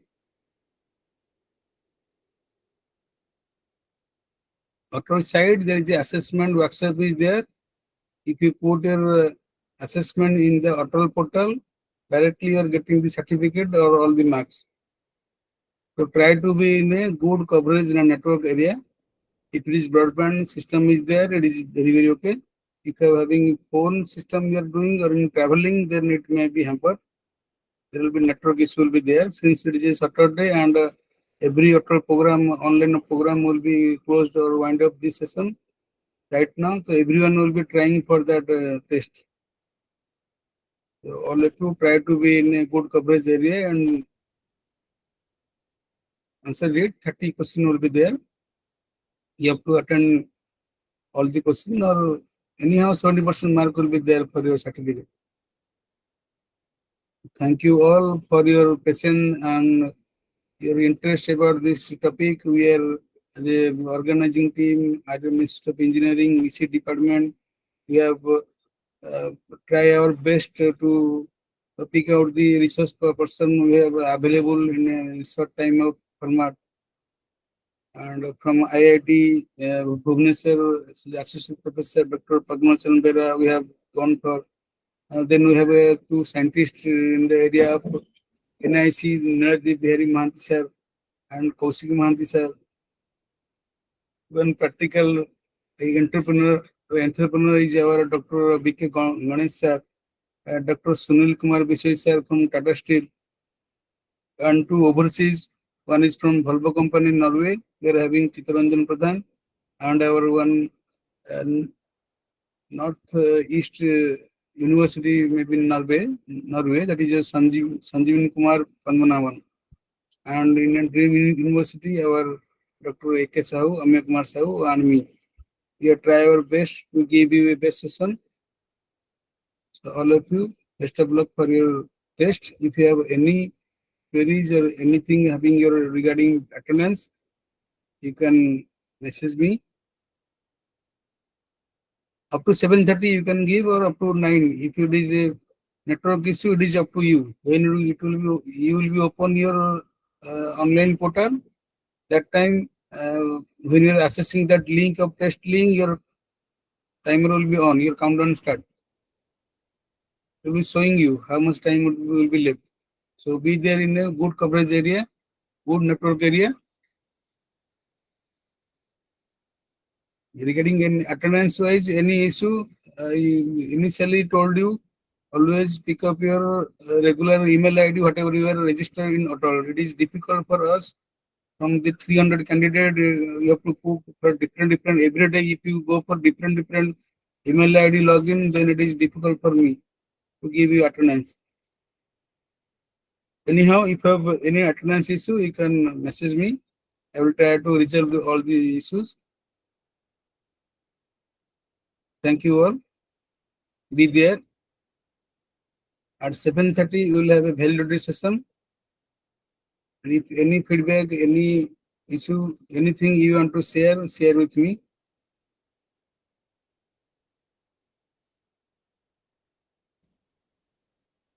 And everything for certificate, you have to go to your Atal website. There is a feedback session is there.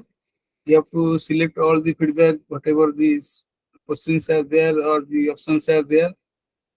And not forget to submit that reflection journal. It is about to what are the outcomes from this Atal FDP. What is your outcome? You have to send all the things written in the Word file. You have to submit it in the Google link form. I have already shared.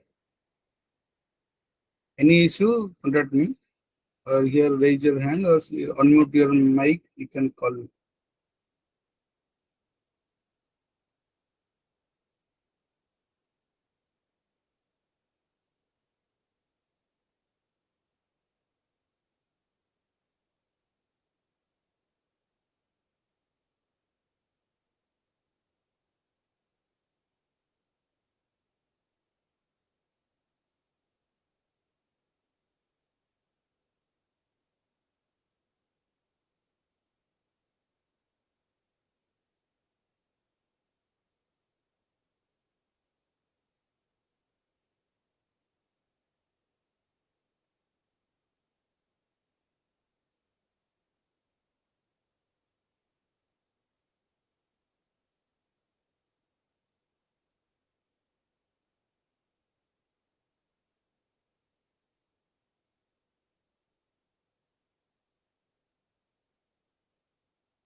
So all of you welcome back at this validity session.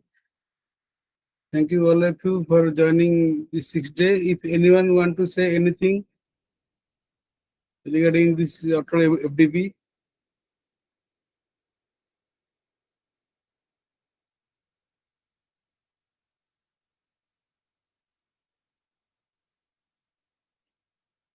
if anyone having any idea or anything for betterment of this Atal FDP program, any suggestions, please go ahead.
Please, everyone, just show up your photos so that we can take a photo session. Just unmute your video session. We will have a photo session. Then we can close the epic.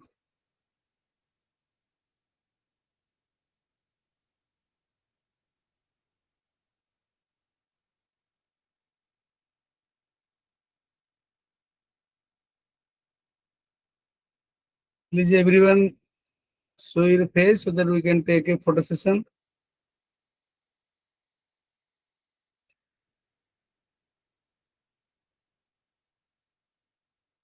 One of our colleague, Mr. Rudraprasad Nanda, will be explaining something about this FDP.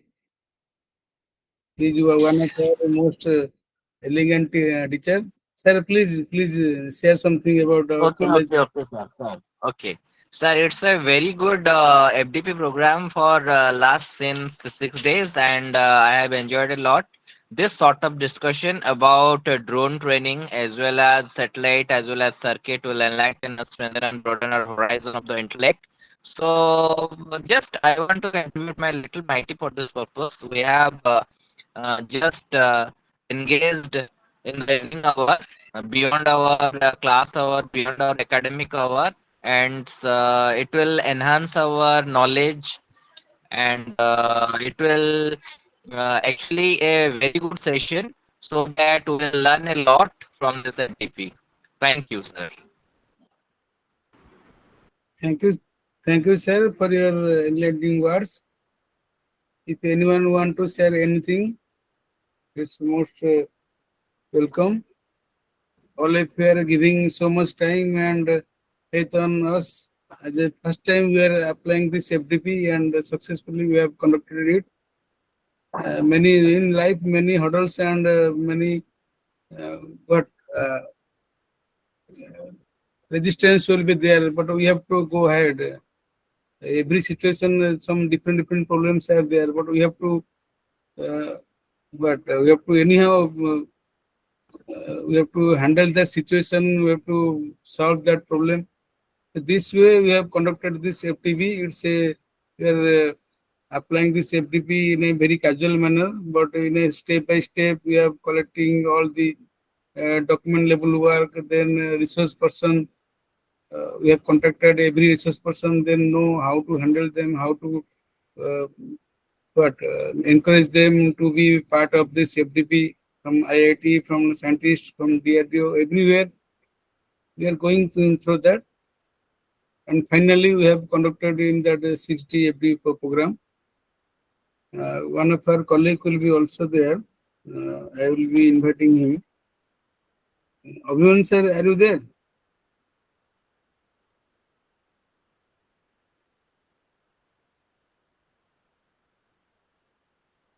Vishwakalpa sir, are you there? Fine.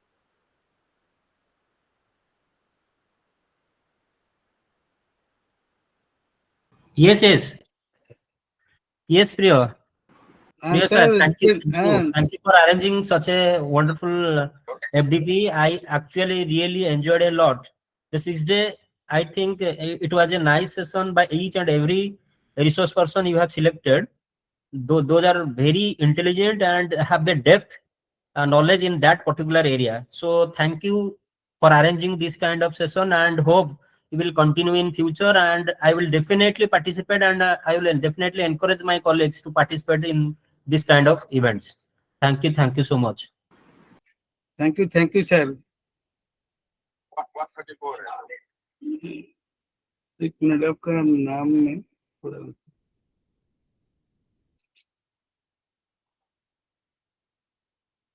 एक second रुकिए. हाँ, आपका तो सब present है. एक काम कीजिए, आप जाइए. हेलो. हाँ, आप जाइए. आपका जो everyone listen, all of you go to your login ID. In that there is a assessment will be there. You have to attend that assessment.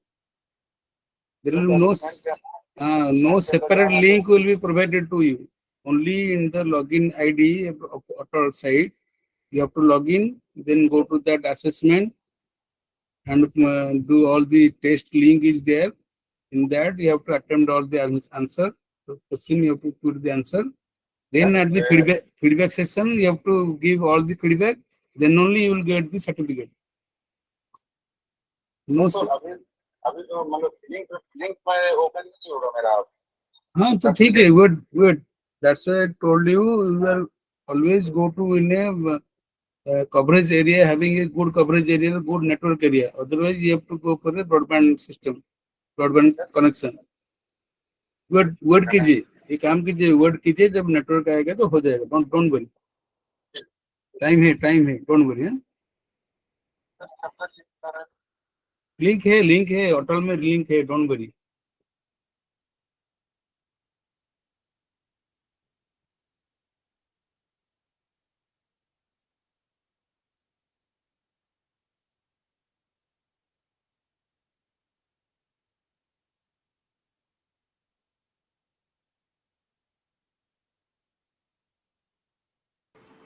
Chinmay madam, are you there? You can share anything madam.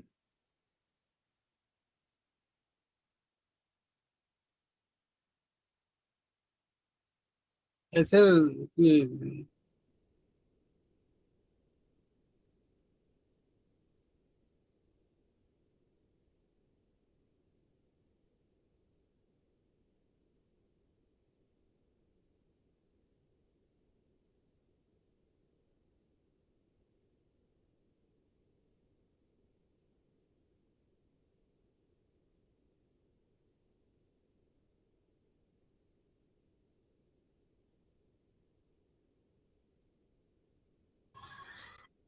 meeting update.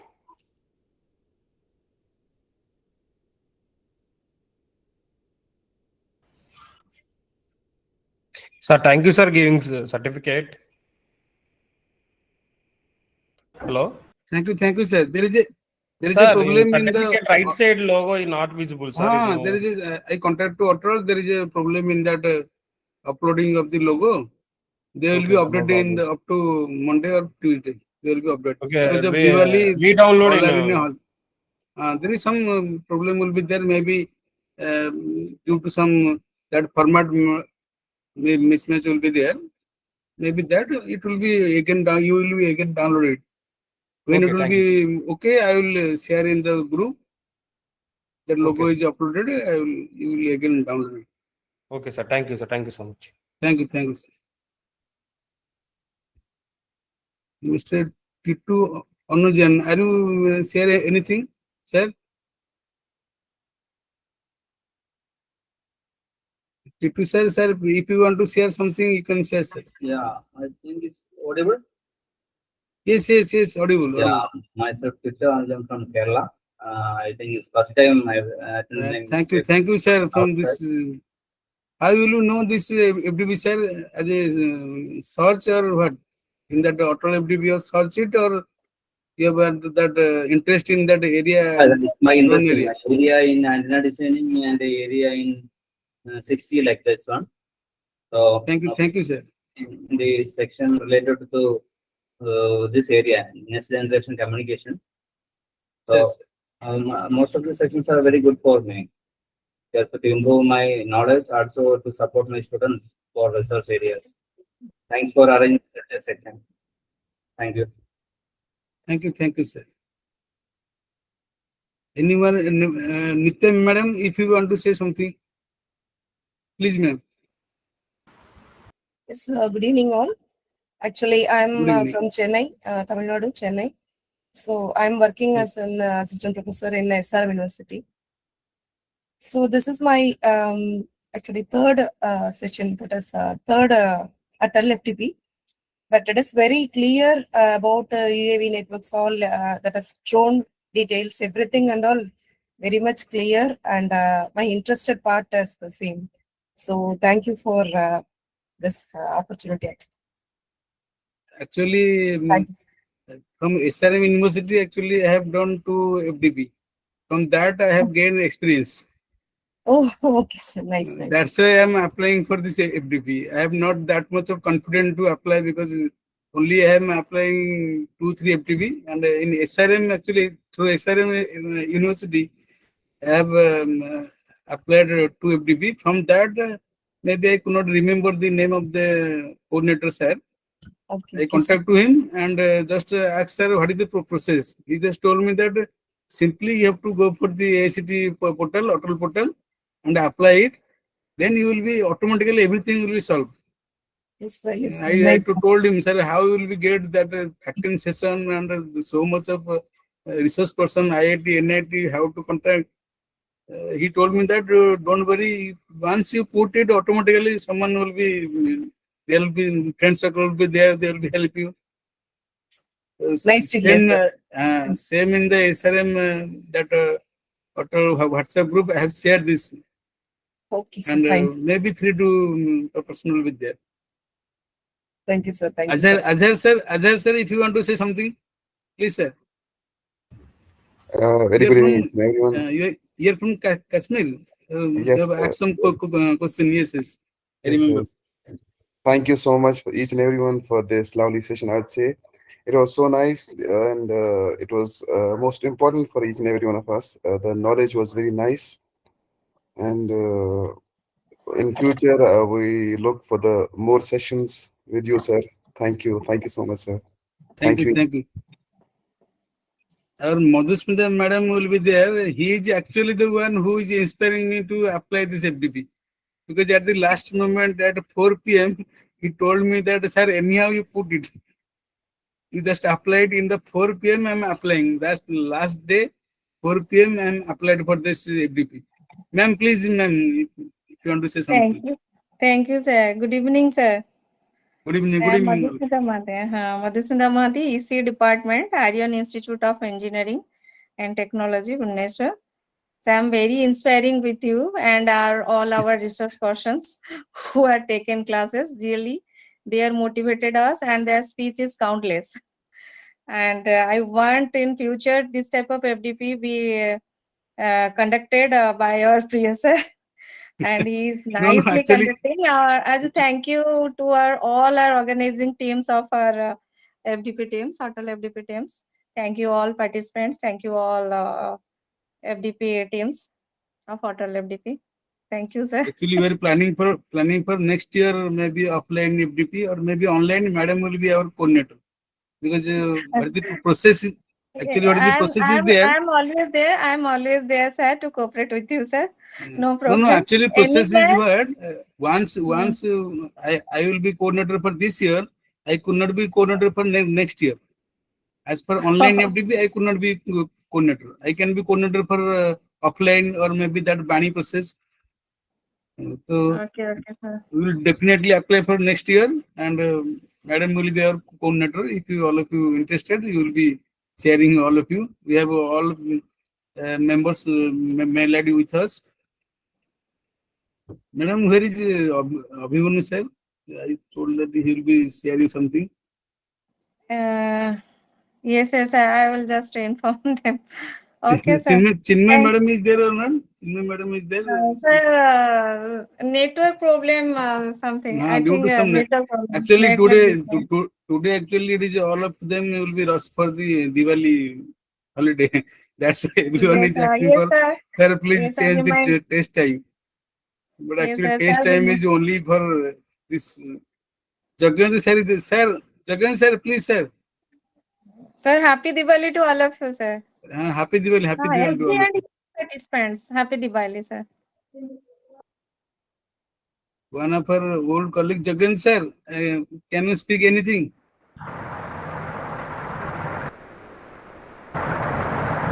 Hello.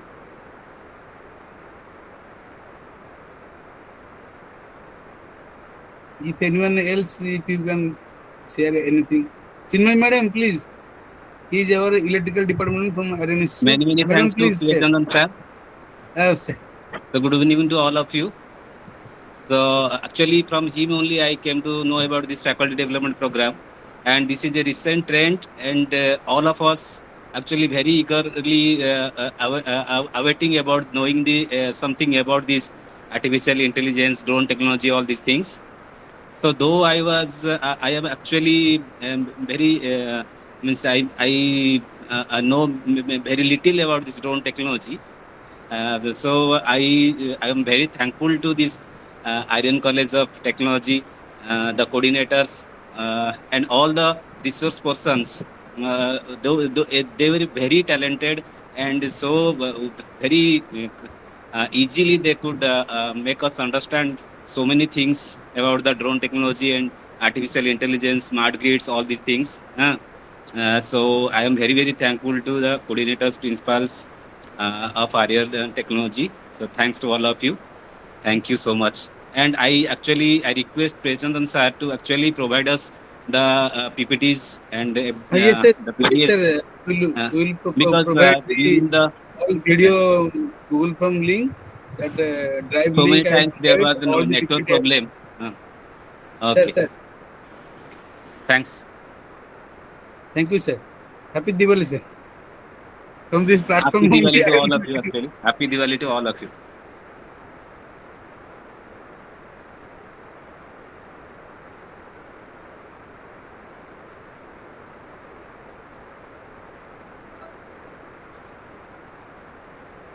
if anyone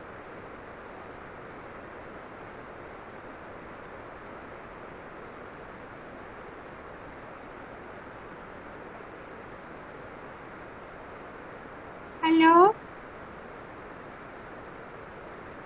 Madam, please. Good evening, sir, and good evening Good to evening. all the participants. Sir, very much thank you. It was a very nice session. Especially, I like Kausik Mohanty sir, who was representing the drone very nicely.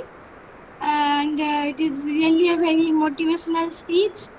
And Dr. Ramya sir, I'm really very happy with the presentation. And our dear Sunil sir also. Very nice presentation. All have given very good presentation. Very happy. Thank you so much, sir. And happy Thank you. Diwali to all of you. Thank you. And Thank you, happy madam. Happy Diwali to all Diwali. of you. Yes, sir. Thank you, sir.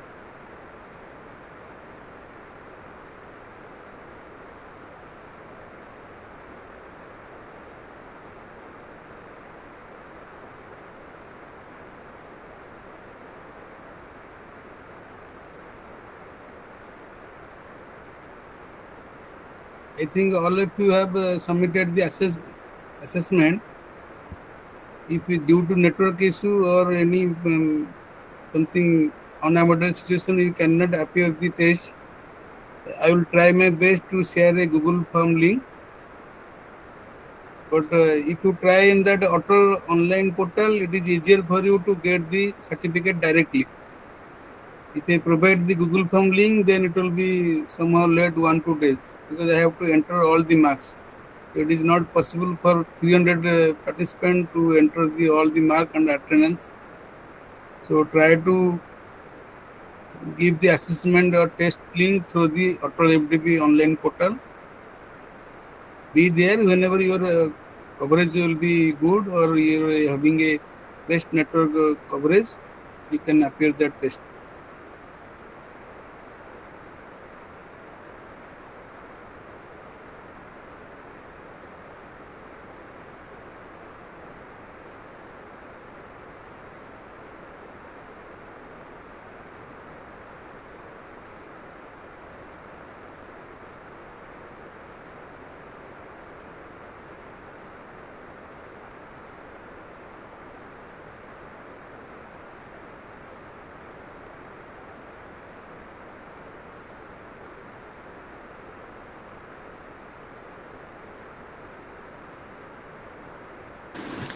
Priyachandan sir, can we leave now? Sir, sir, Can you we can leave? leave maximum. Yes, sir. Yes, sir. It is the 8 p.m. 8 p.m. is the last time. I am just searching for if anyone will be share something. It's a validity session. So any suggestion they can give, it will be acceptable. Thank you, Okay, sir. Thank now. you for Okay, thank you, sir. Thank you, sir.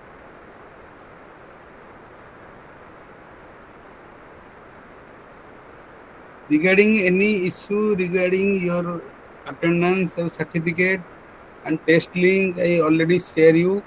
All of you go to your Atal portal. In that assessment session, apply the test link. Click on the test link, then go to the test, appear the test. Once you submit the test, your answers, then go to your feedback link, put your feedbacks, then get your certificates. Due to some issue, you could not appear, let me know. Thank you everyone, dear Sir, participant, for your cooperation and our all resource person that make our FDP a grand success. Thank you everyone. Thank you so much. Sir, hey, sir. Susan, madam, tell me. Mohan Singh is sharing the network issue. My test will disabled, so my test is not. How it will be disabled? Listen, whenever your network will be strong, you automatically appear the test. Don't worry. Otherwise, I will be sharing a Google Form link. I will preparing. I will share that Google Form link. Those who could not get your certificate or could not appear the test, you can appear in that. But it is the one time, only for half an hour. I will give that link. After half an hour, the link will be disabled. We could not accept the answers after that half an hour. For only half an hour, I am sharing a Google Form link regarding the test. In 8:30, I will be giving. From 8:30 to 9 p.m. only for half an hour, this link will be valid. So only for those who could not appear the test due to network issue or due to some unavoidable issue, maybe due to the Diwali celebration, all of you are, I think they will be in a traveling situation. So I will be sharing in 8:30 in the WhatsApp group, but only those who are attendance will be 80%. We are considering only that person case. And those who already get the certificate, no need to appear that test. It will be again hesitant for me because I am not sharing this Google form because of this searching who is given answer, who is not given. Again, you have to enter all the test marks. So it will be difficult for us. So always try from the Atal side. It will be automatically give you the answers and feedback and certificate, everything. Manually, it is very, very difficult to maintain such so many numbers of participant details. Any other issue? Shivam Mone, same thing. I will be sharing. You try it. Otherwise, I will be free. Certificate. Please anybody inform. You will be get certificate only after giving the assessment feedback. Then only you get the certificate. All of you listen carefully, and I have told many times. You have to. Subhasis sir, if you want to say something. Subhasis sir, are you there?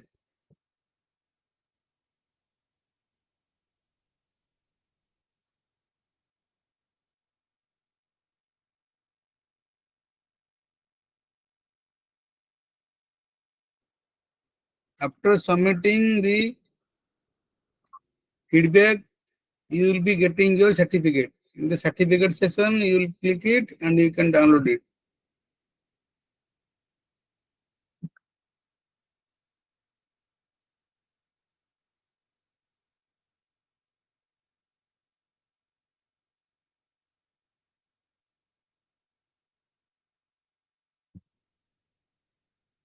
Lakshmi Ajmer.